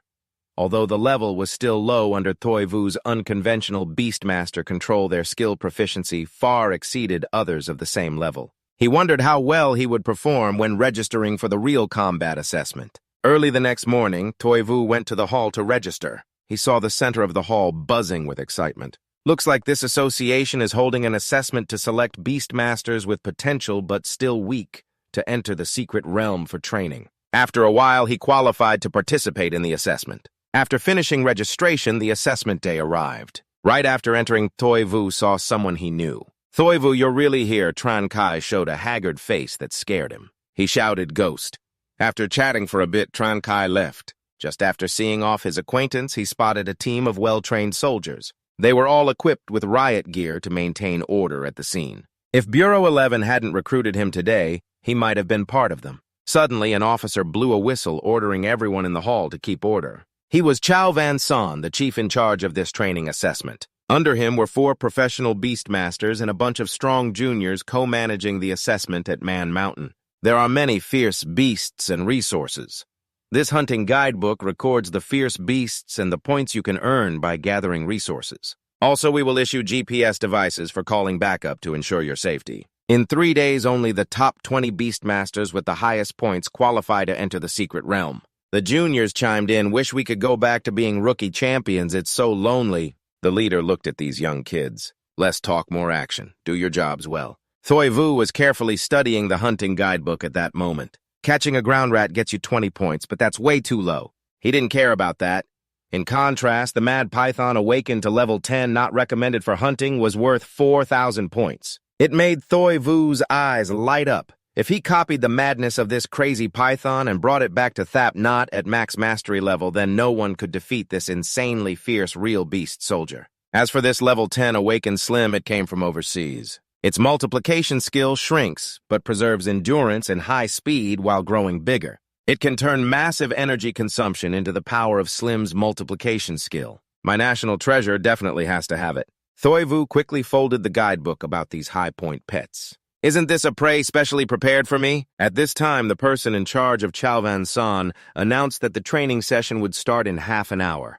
Everyone had half an hour left to stock up on food and medicine from nearby shops. Unless there's a special situation for 3 days, no one is allowed to leave Mount Tianman. Thoivu bought a large batch of insulated gloves. While paying, he cursed silently. If only I had space gear, that'd be great. At that moment, Tran Kai appeared again. He shouted loudly, "Thoivu, let's go as a group." No, at this moment, the person in charge of Chalvan-san announced the exam was starting. The mountain entrance was divided into 4 paths. Then he went into the main control room. He sent a large number of robotic birds to monitor the 4,000-point pets. Thoivu also released Thop Nhat and Sao No. The top priority now was to defeat Electric Slim, but to reach the Tucson area, they had to get through the wild boar forest. Thoivu led the group to hide in a bush. He pulled out his phone, aimed carefully at the butt of a wild boar. Then the attributes of the long-horned wild boar appeared on the phone screen. Mid-level extraordinary long-horned wild boar. Its attribute is Earth skill is hardening tusks. Its tusks, when biting an enemy, can cause a hardening effect. These long-horned wild boars here aren't considered easy to provoke, but to this family's eyes, this boar was a fresh, delicious meal. Thop Nhat wasn't bitten by its tusks. Its attack was just a natural instinct charge. After defeating it today, we're having roasted boar. Then Thoivu hid behind a distant tree. Thop Nhat's eyes widened, then activated its mid-level super-strength skill. Facing the wild boar's random attacks, Thop Nhat turned into a flash of blue light, moving lightning fast, easily dodging the attack. Then the panda's paw gathered energy and caused a fierce energy shockwave. The shockwaves from the panda's paw broke through the defense of the long-horned wild boar. Thoivu reminded Thop Nhat from the bush to seize the opportunity. Under the urging of the old man, Thop Nhat finished the fight with a light rocket headbutt. 350 points went to Thoivu's side. Didn't expect defeating a long-horned wild boar to be this easy. But when this video was sent to the main control room, it shocked everyone there. An apprentice beast tamer with a young real beast could level up and kill a long-horned wild boar. But the surprises didn't stop there. Thoivu was now leading Thop Nhat straight toward 4 long-horned wild boars. Everyone in the control room thought he was crazy. Even level 10 pets wouldn't dare to challenge so recklessly. But they didn't expect that under Thoivu's unscientific taming, Thop Nhat's hardening skill had reached mastery level. Facing the herd attacking from all directions, Thop Nhat activated mastery level hardening. The hardening attribute immediately covered its entire body. A straight kick knocked down one wild boar. Another tried sneaking up from behind, but its full-force charge couldn't break Thop Nhat's defense. Thop Nhat recovered immediately and slapped back with a panda slap. National Treasure deserves some respect. The last 2 wild boars, seeing such a ferocious real beast, realized this isn't a young real beast, it's a wild boar assassin. They could only submit to its power and fled without even looking back. Thop Nhat's power display once again changed the views of those in the control room. How could a real beast with mastery-level hardening skill be trained? But the surprises weren't over yet. Through the surveillance cameras, those in the control room found out this apprentice beast tamer not only had a contract with a powerful real beast, but also raised a blue silk worm. From appearance, the silk-spinning skill of this insect was not low-level enough to evolve into a star butterfly.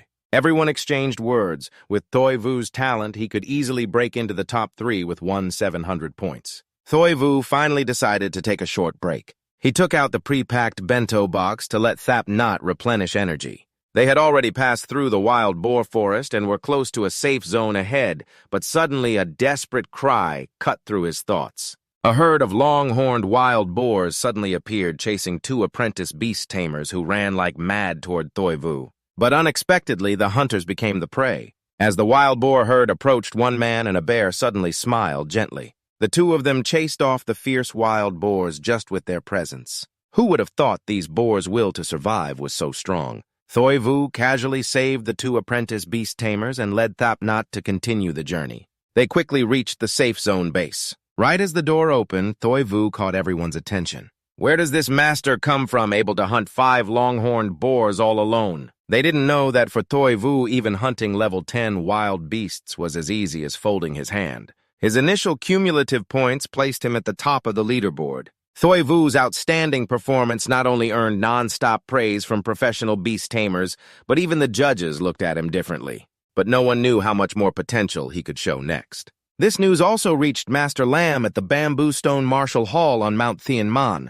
and there appeared a level expert beast-hardening practitioner estimated to be only about 2 years old. After thinking it over, Master Lam broke out in a cold sweat. "What's the name of that beast Tamer? His name is Thoi Vu." Master Lam was immediately enlightened. He was a distant relative of Dr. Six. But the beast Thoi Vu raised was just over 1 year old, and the training time was less than a month. How could it have mastered the expert-level hardening skill so fast? But Master Lam quickly adjusted his feelings and told his disciple, "This is the junior who's coming to our martial hall." He instructed him to go to the Tucson area to train. The disciple obeyed the teacher's order and took the initiative to talk to Thoi Vu. After introducing himself, he told Thoi Vu about 2 secret training principles at Bamboo Stone Martial Hall for beast hardening. They are called the Thunder Hand and the Cannon Fist. But only with special nurturing methods can a beast-hardening beast awaken the power to control fire and lightning. For example, to master lightning, the beast must eat electrically charged metallic minerals. And the minimum requirement to consume these electric minerals is that the beast's hardening skill must reach the proficient level. Thoi Vu's beast has already reached the expert level, so it can absorb electricity completely. On Mount Tianman, the best place for their training is the Tucson area. There, the beast eats electrically charged minerals and endures constant attacks from thunder and electricity. This is the basic training to master the Thunder Hand skill. Once the beast masters this skill, it will definitely pass later professional exams of the beast tamers. Thoi Vu gathered his thoughts. Come to think of it, this was also the first lesson Master Lam taught him. After resting in the safe zone, he told Thap Nhat today we'll act like gold miners going to mine. In the blink of an eye, he and his bear quickly headed to the Tucson area. Ignoring danger warnings, they crossed the suspension bridge successfully and reached Tucson, but their bodies quickly felt the effects of the magnetic field. Still, because of the electric minerals in Slim, they couldn't back down. Very quickly, one of them encountered a cluster of electrically charged minerals. "Tonight, 11 will eat it. But your words have brought the wrath of a national treasure." "Damn it, this is a stone. Look, it's even sparking electricity. Do you think it's edible?" "Remember, if you get an upset stomach, it will affect my training." Ignoring 11's doubt, the old man once again reassured, "Don't worry. Eating this electrically charged mineral requires advanced chemical hardening. You're already at the mastery level, so digesting it won't be a problem." Facing this mineral that emits dazzling electric sparks, Thap Nhat hesitated a bit and extended his bare claws. But the moment he touched it, a strong electric current shot from the bear's paw through his whole body, making him widen his eyes. The electric shock made him think about where he'd be buried later, but in the end, he still broke off a piece of the electric mineral. Looking at the rock in his hand, Thap Nhat was still hesitating, wondering if he'd break a tooth, but then he came up with a good idea. Thinking of his hard-working dad who'd been running around all day, he respectfully offered a piece of the electric mineral beast tamer you eat first. Thoi Vu said helplessly, "Go ahead, don't worry if it makes you sick. Your quick healing skill is already at mastery level. Even if the electricity injures you, you can heal yourself." Finally, Thap Nhat opened wide and bit into the mineral. With each bite, a crunch echoed, and in the blink of an eye, he swallowed the whole chunk. Thap Nhat even gave a pinkish smile. The taste is kind of like shrimp chips. Satisfied, Thap Nhat rubbed his belly. A flash of lightning sparked inside his mouth. "Beast Tamer, I'm still not full, got more." Seeing this, Thoi Vu smiled with satisfaction. "Next, we'll keep looking for more electric minerals." Thap Nhat kicked into crazy eating mode. Wherever there was electric mineral, he didn't miss a single one. According to the Bamboo Stone Martial Hall's description, after eating a large amount of electric minerals, a real beast would generate thunder and accumulate a certain talent for thunder. During this process, the more lightning it's hit by, the faster the thunder talent develops. Thinking of this, Thoi Vu's mind expanded. If Thap Nhat ate fire ore or iron ore, maybe it could unlock a completely new attribute for the real beast. But for now, the most important thing is to focus on the thunder element. If hardening successfully combines with lightning skills, maybe the magic spellbook index will be banned, and Thap Nhat will become dual element. Strong long-range damage combined with electronic gun skills, just thinking about it makes my heart race. Suddenly, Thoi Vu encountered a swarm of electric scorpions. They were absorbing leaking electricity from the electric ore above. "Go, Thap Nhat, fight the scorpions and grab the minerals." As soon as Thoi Vu gave the order, Thap Nhat charged forward like a bullet. Soon all the minerals on this mountain were Thap Nhat's. Everyone in the main control room doubted what Thoi Vu was doing. What are those two up to? They're bullying the mountain, invading the territory of all the thunder element beasts. Also, why is this real beast already eating electric minerals? Do they not need resource points anymore? But the leader, Van Son, dismissed their doubts. This newbie is really tough. From this image, this is a young, real beast fighting a level 10 creature, probably no problem. They might want to fight an electric slim with 4,000 points in the Tucson area. I really look forward to their next performance. As expected, the person and beast started their journey to hunt down the target in the Tucson area. They finally found their training target in a mountain cave, a level 10 awakened electric slim. But this level 10 slim didn't care about etiquette. It attacked before the opponents could even stand steady. In a blink, it unleashed a huge thunder explosion. The fierce attack knocked both the person and bear flying, but when the dust cleared, they appeared unharmed. Thap Not put on the gloves Thoi Vu had prepared before the fight. The old dad kept reminding him again and again. Thap Nat, this electric slim is slow. Put on the gloves and grab it. Don't let go no matter what. Hold on to its electric core tightly. Just like fighting a boss in a game, if we drain the slim's energy, we can level up and defeat it. Then Thap Not charged at the electric slim, dodging electric bolts coming from all directions skillfully. Finally, Thap Not reached the slim. With two bear claws, he grabbed the enemy tightly. Thoi Vu behind reminded him to hold on tight because it would keep discharging electricity. Everyone in the control room found it unbelievable. This real beast and the electric slim are 4 levels apart. Can it really challenge a higher-level zone and do this? Colleagues next to them kept praising Thoi Vu. This guy not only has outstanding talent, but is smart enough to have his pet wear insulating gloves. The electric slim relies on electricity to attack and defend, but is blocked by the real beast. Leader Van Son reminded them it's not that simple. Don't underestimate the slim. As expected, the electric slim suddenly broke free from Thap Nat's grip. It used a multiplying skill, making its body grow countless times bigger. But Thoi Vu was just waiting for this moment. Now's Thap Nat's chance. Using full-body hardening skill, in the blink of an eye, the whole real beast was covered in hardening. He raised his bare arm, using all his strength so the electric slim couldn't keep growing. But the slim's growth speed didn't slow down at all, so Thap Nat increased the force in his hand. The sizzling sound of electric sparks rang out. The electric slim suddenly shrank endlessly in mid-air like a balloon losing air. I didn't expect Thoi Vu's plan to actually work. That electric slim showed a pained expression.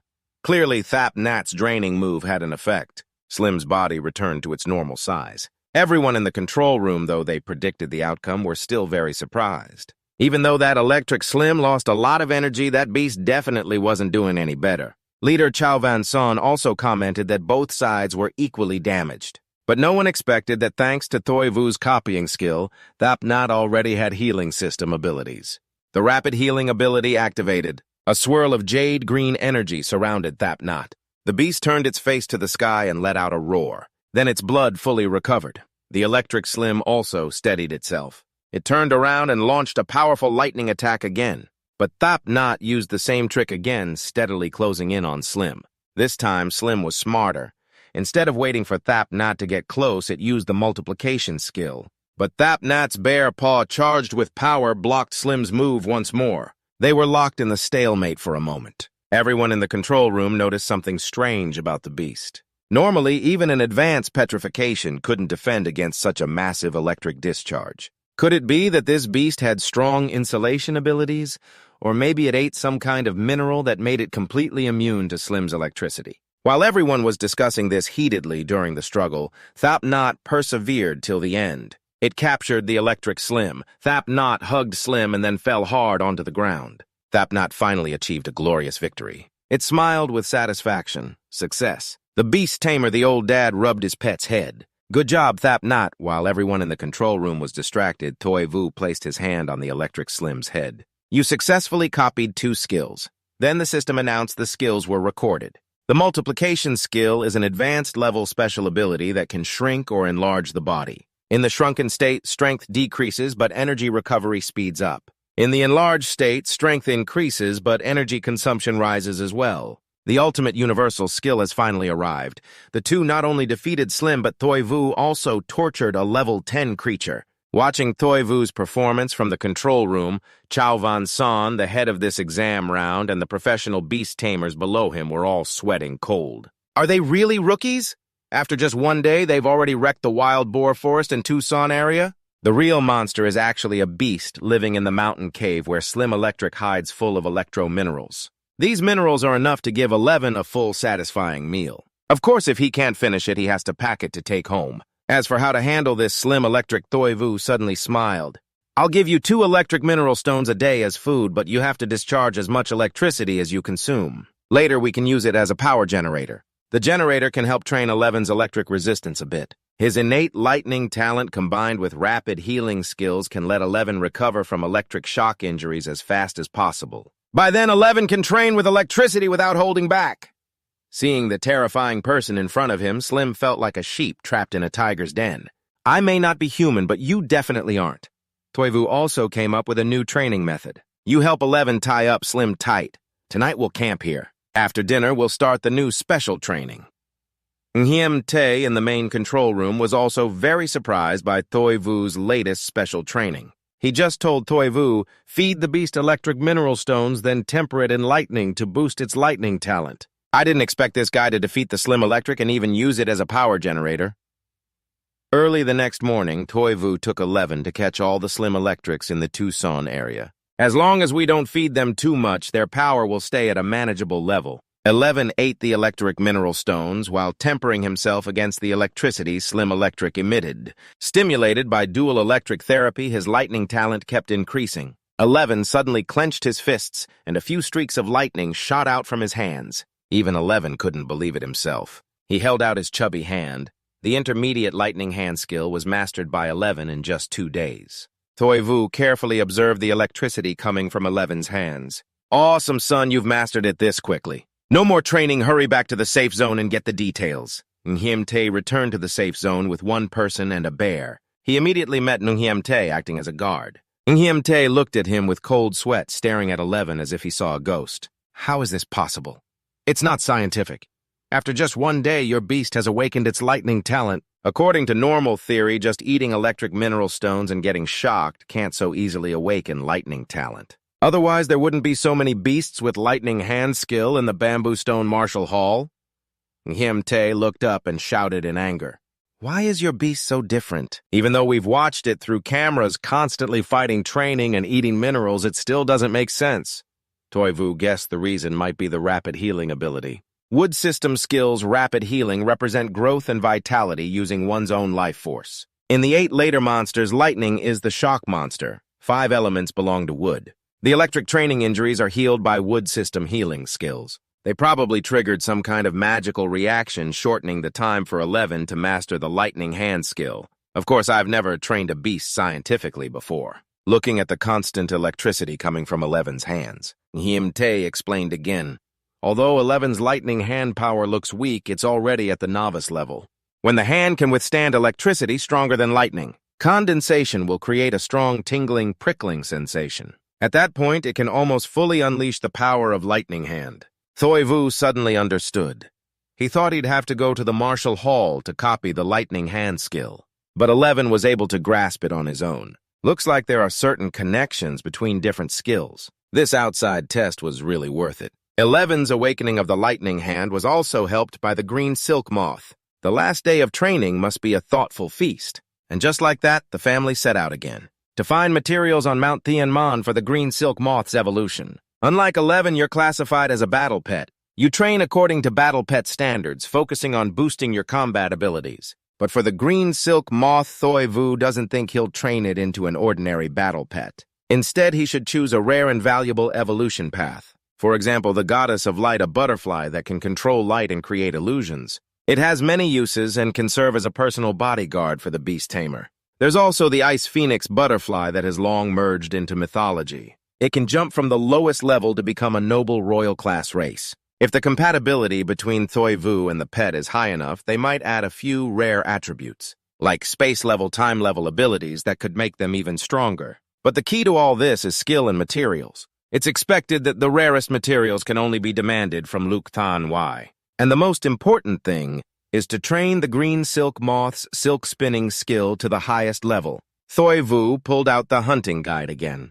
The level 1 spirit plant, North Lantern grass, can increase the durability and sharpness of the silk produced by the blue silkworm. Then Thoivu took 11 to track down the trail of the North Lantern grass. Using the notes in the hunting guide, they quickly found the spirit plant, North Lantern grass. Everyone was excited, but suddenly a giant spider ambushed them from behind. In the blink of an eye, the giant spider used its skill to shoot out a large amount of webbing. Just as 11 was about to warn the beast tamer to be careful, he was tightly wrapped by layers of webbing, unable to break free. The level 10 ferocious beast demon-face wolf spider was hiding in the North Lantern grass bush waiting for prey. Thoivu quickly reminded 11 to use the hair hardening skill. After hardening, he could cut through the webbing on his body. 11 activated the full-body hardening skill. He managed to break free from the webbing on his body. This was also a good chance to test out the power of the Thunder Hand. 11 quickly used the Thunder Hand. His right hand gathered energy, a strong electric current surged through his palm.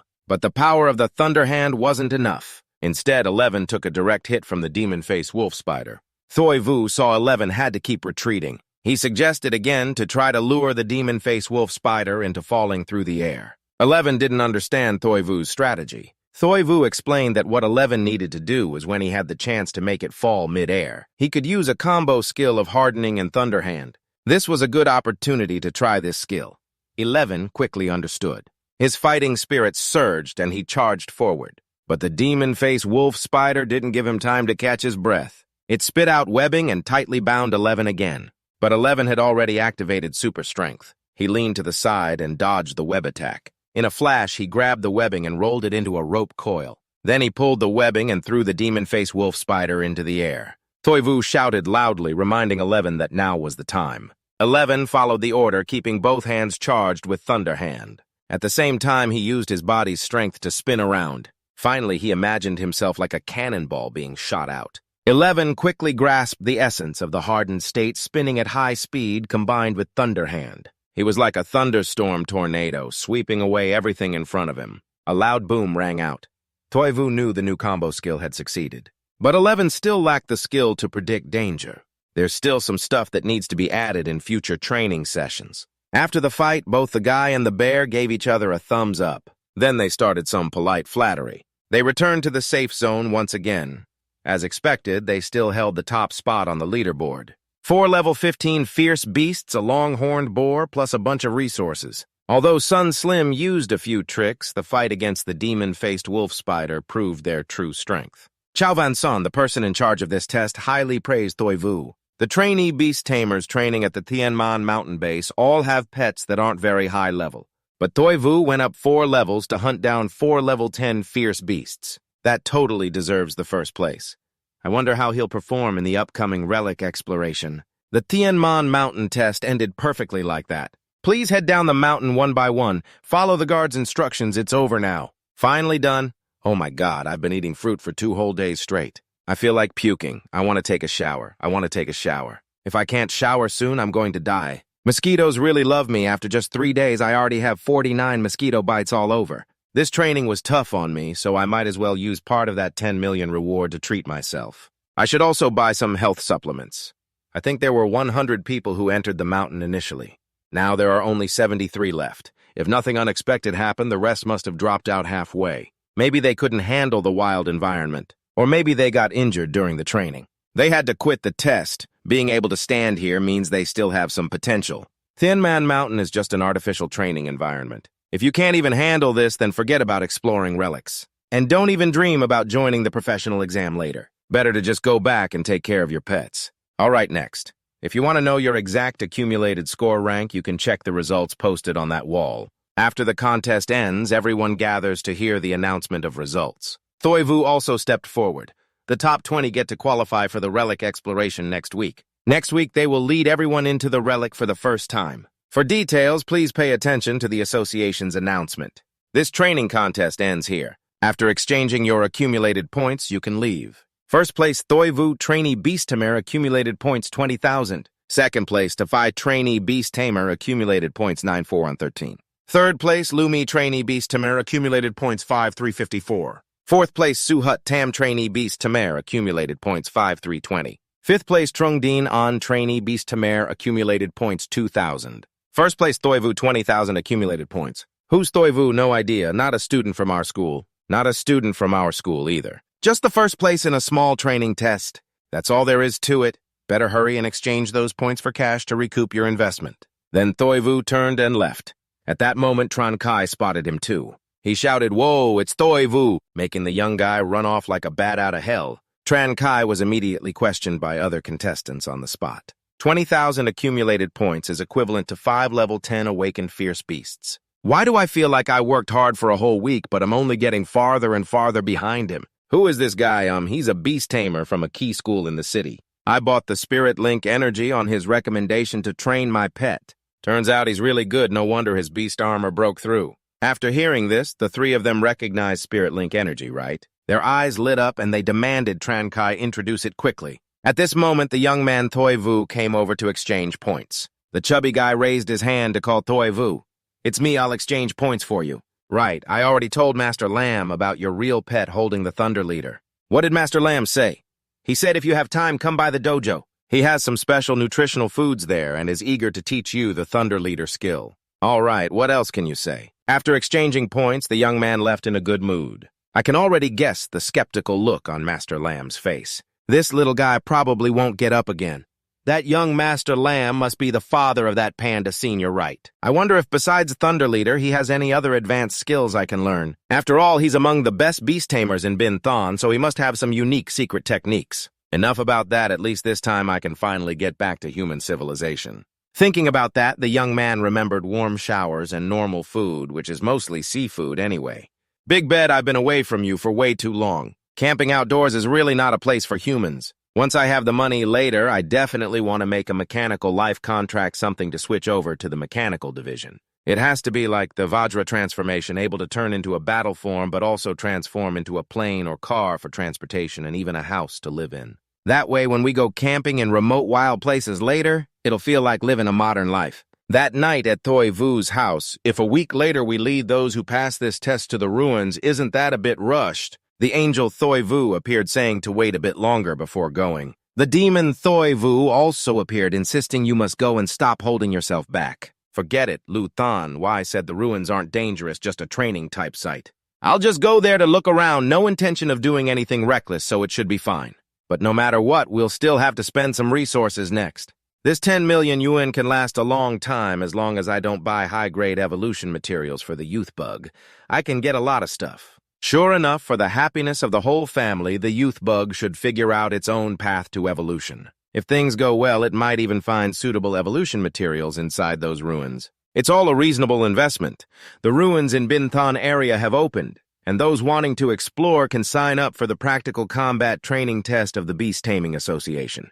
Those who pass the test will have the right to explore the ruins. Everything obtained in the ruins belongs to the individual who found it. The website Lu Tan Y gave me isn't bad either. These supplements clearly are meant for beast tamers with a talent for combat-enhanced beasts. Looking at the Divine Bean Secret Realm shop, selecting 100,000 100% natural, you can tell it's not like those low-grade ingredient meds like Mingshen Jiao Nang. This stuff is expensive, but luckily I have the money.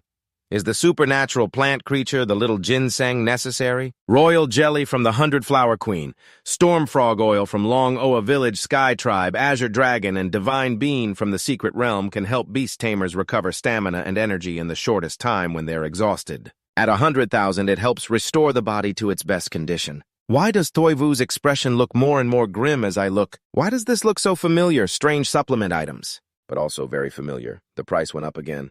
These divine beans aren't bad either, but even the lowest quality ones cost 100,000 each, which is a bit pricey. Still, maybe I'll buy one to try and see how effective it is. With this, maybe I can even try learning some advanced skills. Absolute sleep times multiplied.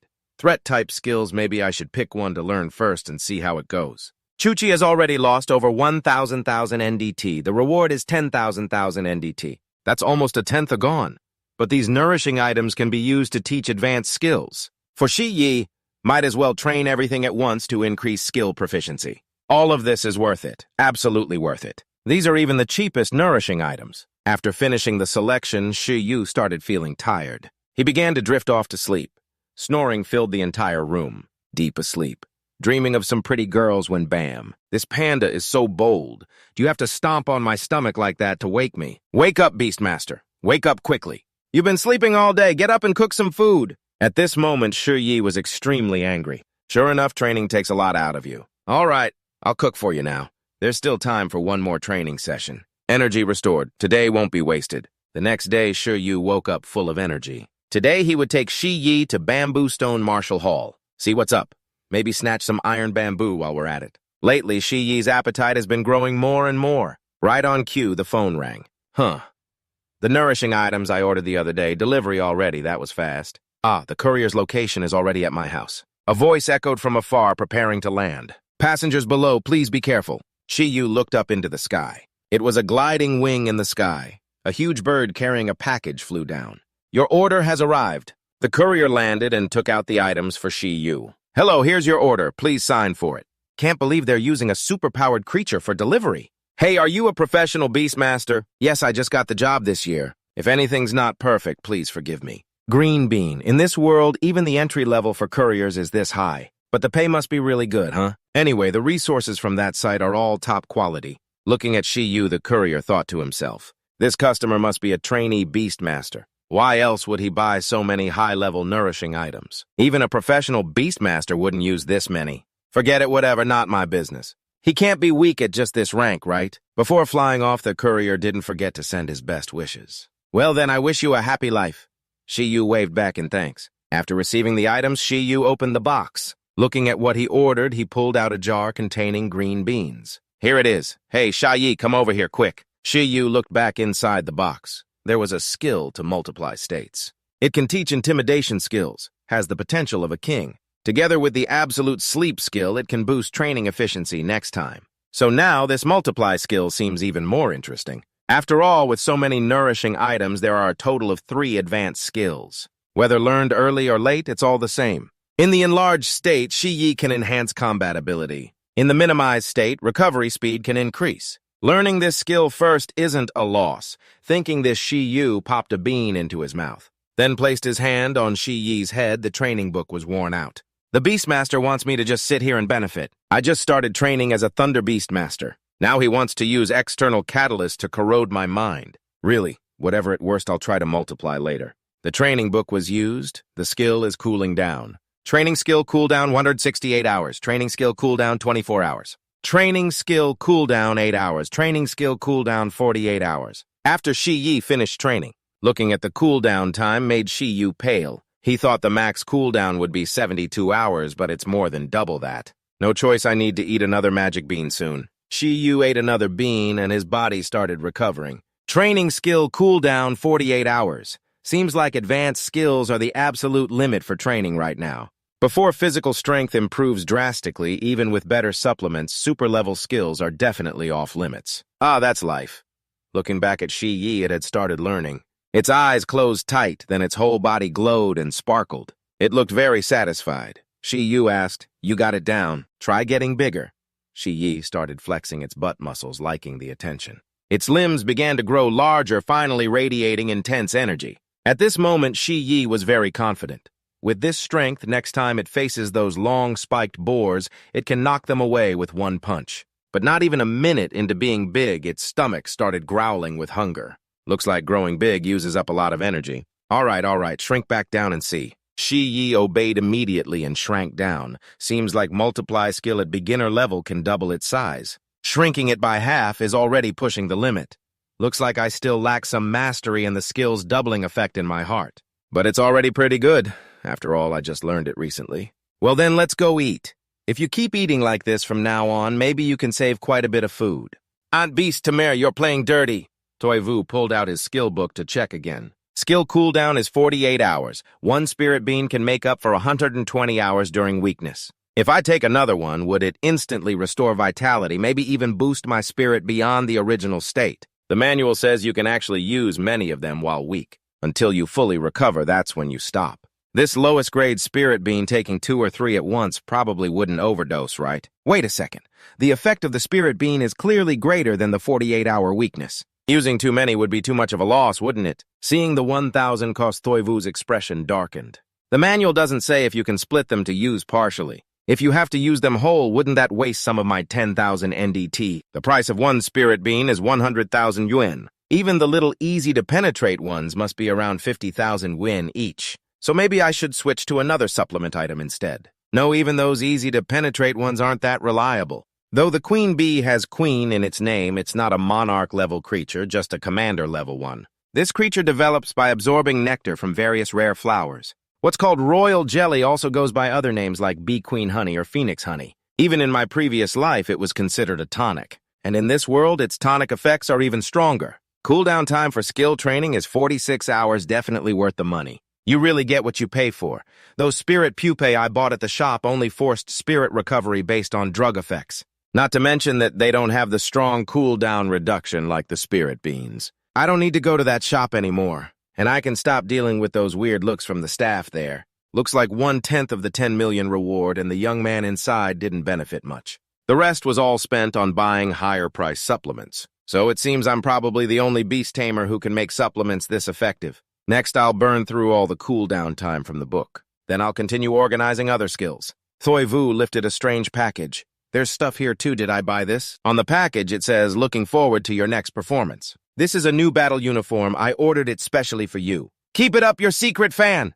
Thoi Vu's eyes lit up. I have a fan. Scene changed to the panda breeding base. Why hasn't Thoi Vu arrived yet? The outdoor training ended 2 days ago. According to Niem Ki, Thoi Vu's talent might be way above the other students in the martial arts school. I thought I had found a disciple worth giving my all to teach. But even Captain Loy already knows, and it only took him 1 day to learn. What else can I teach? While thinking, a voice called out, Dad, I'm going out for lunch with Long and Ungu Trong. Have you finished today's daily training? Hearing his dad's question, Sister Truck just felt embarrassed.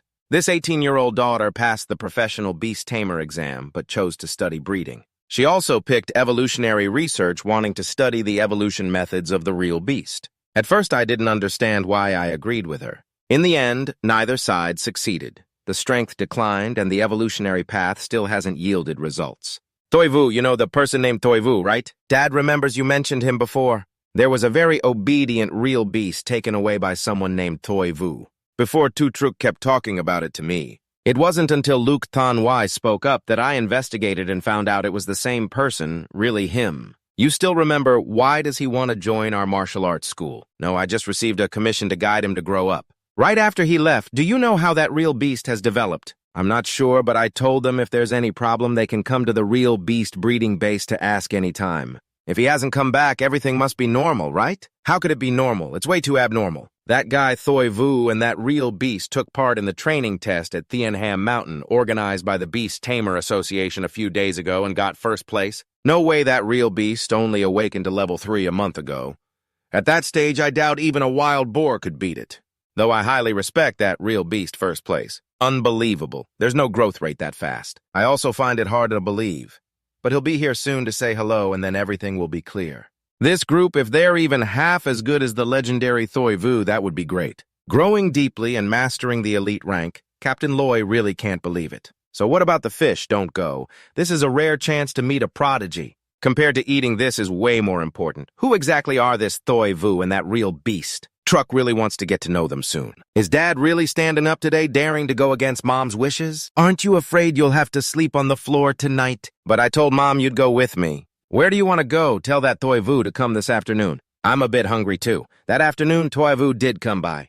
Is anyone there? The door open. Senior Sister Bear, no forest breeding staff. Hello, Two Truck. Hello again, right? Come with me. My dad's waiting inside. Inside, Two Truck's dad was already standing there. Sit down. This guy Thoi Vu really looks different from before. But I still can't believe what my dad said during lunch just now. How could his battle record be that high? His strength at 11 is basically because I took care of him from the start. 1 month ago, I didn't know his strength clearly. Maybe Dad means Thoi Vu had a special opportunity. But that opportunity sounds almost magical. Dr. Six already told me if he plans to study at Truck Thatch Martial Arts School, I'll give it my all to teach him. However, from what I know about real beast breeding, what I can teach him seems pretty limited. Captain Loy and Captain Feo could be described as the most valuable skill trainers at Truck Thatch Martial Arts School.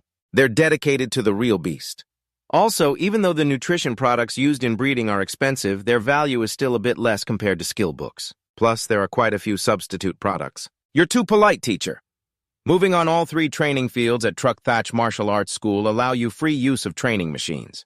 You can also freely use breeding resources for real beasts. Truck Lamb Martial Arts School will provide everything. Two Truck must have already given you the basic breeding handbook for real beasts, right? Wait a moment. I'll give you a higher-level breeding method for your reference. If you have any questions about breeding, feel free to ask me anytime. You don't have to train inside the martial arts school like the other students. How do you feel about what Sister Truck said? Dad, you don't even treat me this well.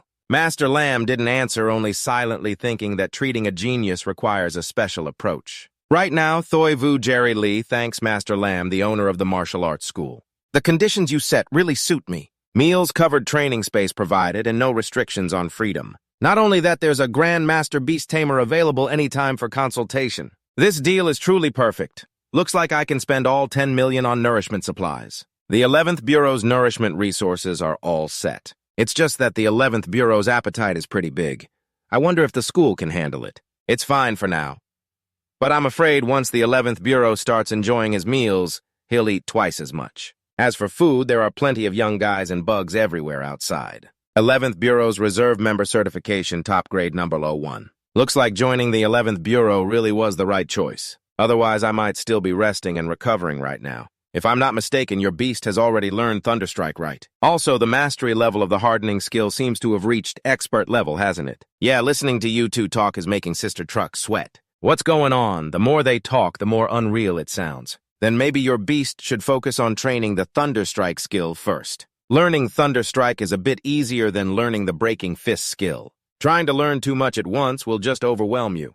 If you want to learn Breaking Fist, I suggest mastering Thunderstrike first. Then decide what to do next. Seriously, don't bite off more than you can chew. With the skills your beast has now, I already feel like it's hard to keep up. As for the Breaking Fist skill, forget it. Usually beasts lack this skill, but yours definitely doesn't lack something similar. Having Thunderstrike is enough.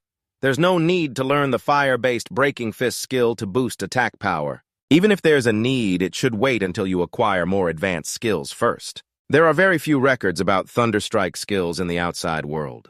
Next, I'll take you to the training ground. I'll explain the Thunderstrike skill to you in detail. That way, I can also introduce you to my other students. Later on, when you come to the martial arts school, you'll inevitably meet them. Then, the three of them head to the training area together. As for the training methods at the school, Tu Truc will show you around later. On the way, Sister Truck looks at Thoi Vu, still not believing what she just heard. Is this Thoi Vu really strong enough for my old man to treat him so generously? If only my mom was here backing me up, then it'd be perfect. I really want to ask clearly. Even though I've heard Nhiem Ki talk about you guys, it seems I still don't fully understand your situation. You don't mind having a match with one of my martial arts school students, do you? Let me get a better understanding of your specific situation. Hearing that, Truck Sister got excited and shouted, "All right then." Just waiting for the old man to say this one sentence. Fight, fight, Thoi Vu also felt very confident inside. I'm the champion. They casually looked at the real Iron Beasts training there. Teacher Lamb continued. In normal situations, only apprentice students stay long-term at the martial arts school to receive strict training. This is the basic training ground where students and real Iron Beasts in the school burn energy. After the meal, obviously just after lunch, it should be rest time. Running like this directly is too exhausting. This is the real reaction of a normal real Iron Beast, huh? If it were Thap Nat instead, it might even complain it's not running enough. The lazy nature of real Iron Beasts can gradually change through daily regular training. If not waited until official combat, there could be major problems. But Thap Nat must be very self-disciplined. Right, usually if it doesn't complete a certain amount of training, it won't get to eat. Otherwise, it would feel uneasy even while eating. Are there really real Iron Beasts like that? Hearing this, Truck Sister looked straight at Thoi Vu and said, "How come this sounds even harder to believe than at the nurturing base? After you came back, what did you do with Thap Nat?" After hearing this, Thoi Vu started sweating. Sitting idle and doing nothing would be shameful. The Beastmaster has given such an opportunity, so no matter how tough the training, it's gotta be, made up with sweat and tears. After warming up, they stay here to train their hardening skills. They train in pairs, so that's how it is when hardening skills cancel each other out. You don't need to rely on gravity or steel plates to train like Thap Nat does. Already learned. The real Iron Beasts here are basically between level 8 and level 10. I'll pick the strongest one here. You get to choose the strongest one here. Does that sound like human speech? You're taking yourself too seriously. Looking at a young man with purple hair, Teacher Lamb called out, "Quang Due, let's go down." "Teacher Lamb, what's up? I'm bringing a newcomer for you guys to spar with a bit." Quang Due was surprised to hear newcomer. The other young people started eavesdropping. Hey, the senior sister is here too. Today we have to train seriously. Just trying isn't enough. Why get hurt again? I want senior sister to bandage my wounds. Oh wow, you're quite the character. Everyone's training pauses for now. Let me introduce this person, Thoi Vu. He'll be studying at the martial arts school from now on. So he's the school's newcomer. That's great. When there's a newcomer, the one who gets scolded by the school owner is always the newcomer. If you can't quickly adapt to the training intensity, then you're not one of us. Hello, everyone. My name is Kwang Due. If you have any problems later, you can come to me. Kwang Due for now don't organize any training. Have a match with Thoi Vu first. Kwang Due thought he misheard and asked again me. It's you! If you lose, you and your real Iron Beast will have to double your training. Hearing Teacher Lam's words, Kwang Due felt a bit nervous. Looking at Thoi Vu with a blank expression, he thought to himself, it's just guiding a newcomer. How could I possibly lose? Fine, Kwang Due quickly agreed. The other trainees sitting around whispered, oh, no, chance to show off for the senior sister now. What a sweet dream. This is the master's challenge for the newcomer so he can understand the school's true strength. Definitely not your turn to step on the floor. In front of Kwang Due, a real Iron Beast appeared. This is a mature real Iron Beast, 1.45 meters long, muscular, its level much higher than Thap Nat's. At this moment, Kwang Due said, Thoi Vu, call out your pet. Okay, Thoi Vu nodded, lightly opened the Beastmaster space, and Thap Nat stepped out. At the same time, a young one appeared.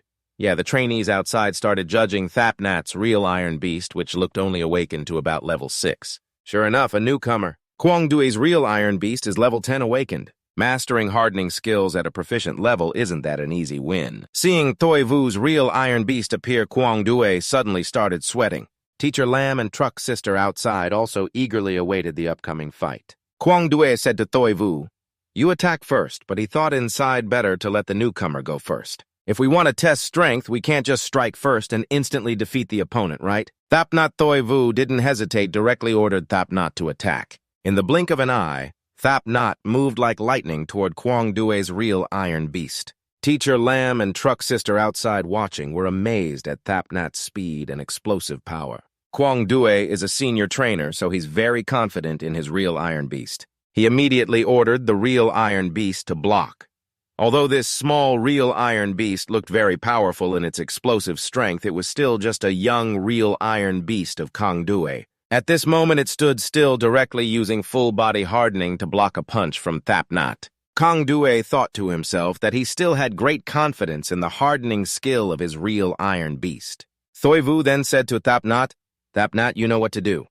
After the hardening, Thap Nat switched to Thunder Punch. A burst of high-voltage electricity concentrated into Thap Nat's two hands, then struck Kwang Due's real Iron Beast. Seeing the Thunder Punch, Kwang Due was sweating nervously. How can this skill appear in a real Iron Beast below superhuman level? His real Iron Beast didn't even have time to cancel the hardened state to avoid the Thunder Punch. Because of Thap Nat's sudden attack, the real Iron Beast took the full force of the Thunder Punch and was knocked far back. Even Teacher Lam and Sister Truck were surprised by the power of the Thunder Punch. It really is a Thunder Punch.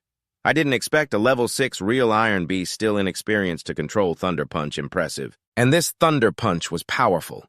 It seemed like after learning this skill, this real Iron Beast had put in a lot of hard training. Although it didn't lose its fighting ability, if it tried to block this move, Kwang Due's real Iron Beast would probably be paralyzed. This can't be, this isn't scientific, but the battle wasn't going to end this easily yet. Kwang Due's real Iron Beast stood up and let out a loud roar, dispersing the electric bolts. The fight was probably just really getting started. Kwang Due then ordered the real Iron Beast to harden its claws. Then the real Iron Beast charged forward to attack. Can't lose. Losing to a newbie is fine. After all, the opponent already used Thunder Punch. This is a newbie. If I really lose, my real Iron Beast won't survive double the training. Back to Thap Nat's fight, facing the extremely powerful hardening strike from the real Iron Beast. Thoi Vu said to Thap Nat, you don't need to dodge, just try to block it, then counterattack. Beast Tamir, are you serious? Yes, this is a good chance to show off our hardening and Thunder Punch skills. Let's hold back the other skills for now. Hearing this, Thap Nat immediately used proficient-level hardening to block the real Iron Beast's attack.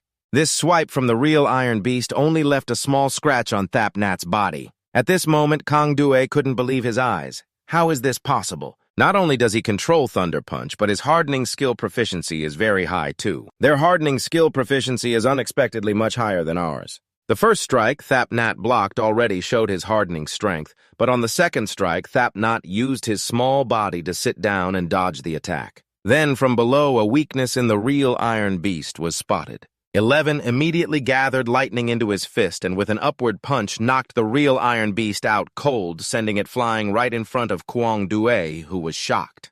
Thoi Vu awkwardly clasped his hands and said, I already let you win. leveling up to mastery. At this point, Kwang Due's face darkened. No way. This really is a level 6 awakened real iron beast still inexperienced. Even those real iron beasts, trained by senior brothers and sisters who passed the professional test in battle, are only this strong. After losing the fight, Thoi Vu and Kwang Due were punished by Master Lam with double training. Seeing their expressions, Kwang Due was sweating, thinking, are these really newbies? I've been fooled. Is this Thoi Vu secretly Master Lam's own son? They're as strong as family. Kwang Due, you take the real iron beast for treatment. The others continue training. Thoi Vu, come with me for a moment. Truck's sister also had a lot on her mind. Looking at 11, she thought, is this really the 11 I know? Some trainees curiously asked Truck's sister's senior sister Lam, who is that? Before they could finish asking, Truck's sister turned and pointed right at them. You all double your training too. Damn it, what a case of shooting yourself in the foot, dragging others down too. Looking at Thoi Vu, the trainees sighed, saying, this isn't some newbie at the bottom of the class. Clearly this is a top student here to challenge us losers. Oh no, then Master Lam led Thoi Vu and 11 away down the hallway. 11 looked closely at Master Lam, thinking, why does this uncle look so familiar? A moment later, Master Lam brought them to a separate training room. Truck's sister immediately shouted, 11 is the female leader. In 11's eyes, Truck's sister was always wearing the Panda uniform. 11 saw Truck's sister as one of its own kind, happily running over to hug her 11 long time no see. Truck's sister stroked 11's head with one hand, hugged her to her chest with the other, observing 11 is still 11. But what exactly happened? Why is she suddenly so strong? At that moment, Master Lam began praising this real iron beast. The training is quite excellent. It's the best real iron beast I've ever encountered. 11 left Truck's sister's arms and raised her hand to the sky, signaling, of course. Looking at Master Lam, she was still curious.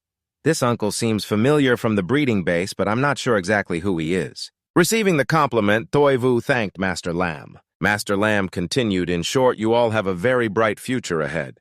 Then Master Lam shook his head and sighed. It's just a pity there isn't much I can teach you. Suddenly, Master Lam's eyes turned cold. Next to him, a blue summoning formation appeared. A source of energy linked to the beast appeared. A phantom panda showed up. A fully grown real iron beast 2 meters tall stepped out. Judging by its demeanor, gaze, and muscular build, this real iron beast was no lazy pet and definitely not a cute creature. It seems Master Lam trained it to overcome laziness, turning it from a favored pet into a battle pet. Next, I'll demonstrate the direction for training after mastering hardening and lightning mastery. You all can use this as a reference.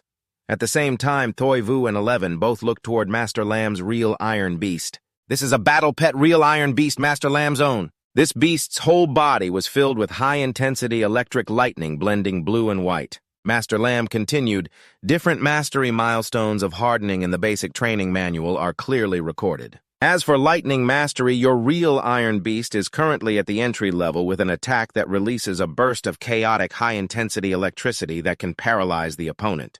But its piercing power is still not enough. Otherwise, it could have broken through each hardening layer to defeat the opponent outright earlier. After finishing, Master Lam let his real iron beast start the demonstration. Master Lam's real iron beast freely controlled high-voltage lightning. The lightning seemed to form a visible blade. Taking a deep breath, the beast shot the lightning straight at the target, shattering it. The milestone for proficient lightning mastery is shown in the piercing effect. At the proficient level, the lightning stab can pierce through even the toughest steel and shatter it. Thoi Vu gaped after seeing that move. Now, this is real lightning mastery. The little power you guys have trained so far doesn't compare. 11 thought to herself, so cool, I have to keep improving. Master Lam continued about the proficient lightning mastery earlier, if I'm not mistaken. Your real iron beast was pretty drained after that strike, right? Master Lam looked at the real iron beast and said, the milestone for proficient lightning mastery is making lightning mastery feel natural. Not only can you make lightning wrap your hand like a wax layer, but you can also use lightning mastery with both hands simultaneously. This is the symbol of proficient lightning mastery. Then comes training lightning mastery to the perfect state, mastery level perfect, using high-intensity lightning to stimulate the whole body, causing an explosive burst in an instant, reaching a speed the naked eye can't follow. After training the Thundermaster skill to a perfect level, the lightning's piercing ability combined with his own speed can even cut through true lightning. Thoi Vu heard that and thought it really sounded powerful. Thapnat also chimed in, saying, this is way too pro, hurry up and help him learn this skill, do your best. Then he added, Teacher Lam continued, but this still isn't anything special. What Thoivu should really pursue is the Thunder Master skill at the Transcendent level. I wonder how effective it will be. Then Teacher Lamb snapped his fingers and his panda emitted a glowing electric force around its body, then focused it in both arms. This is a combined skill of Hardening and Thunder Master. Yeah, the two are observing secretly, then Lam Tu Truck said exactly much stronger than normal combined skills, but the proficiency of my Enforcement Beast's Hardening skill and Thunder Master skill are already at perfect levels or higher. In the Master Realm, Beast Tamers call skills with proficiency at perfect level or above armor meaning. Right in front of you now is one of those armor meanings that my Enforcement Beast has called Thunder Armor. With just this armor meaning alone, it can fight a Monarch-level creature for a short time. That combined skill is very difficult. Not every Enforcement Beast that holds both Hardening and Thunder Master skills can combine them. Even if the beast can use Hardening and Thunder Master simultaneously, it's not easy to do it like this. First, you have to figure out if the pet can use both skills at the same time and whether they conflict with each other.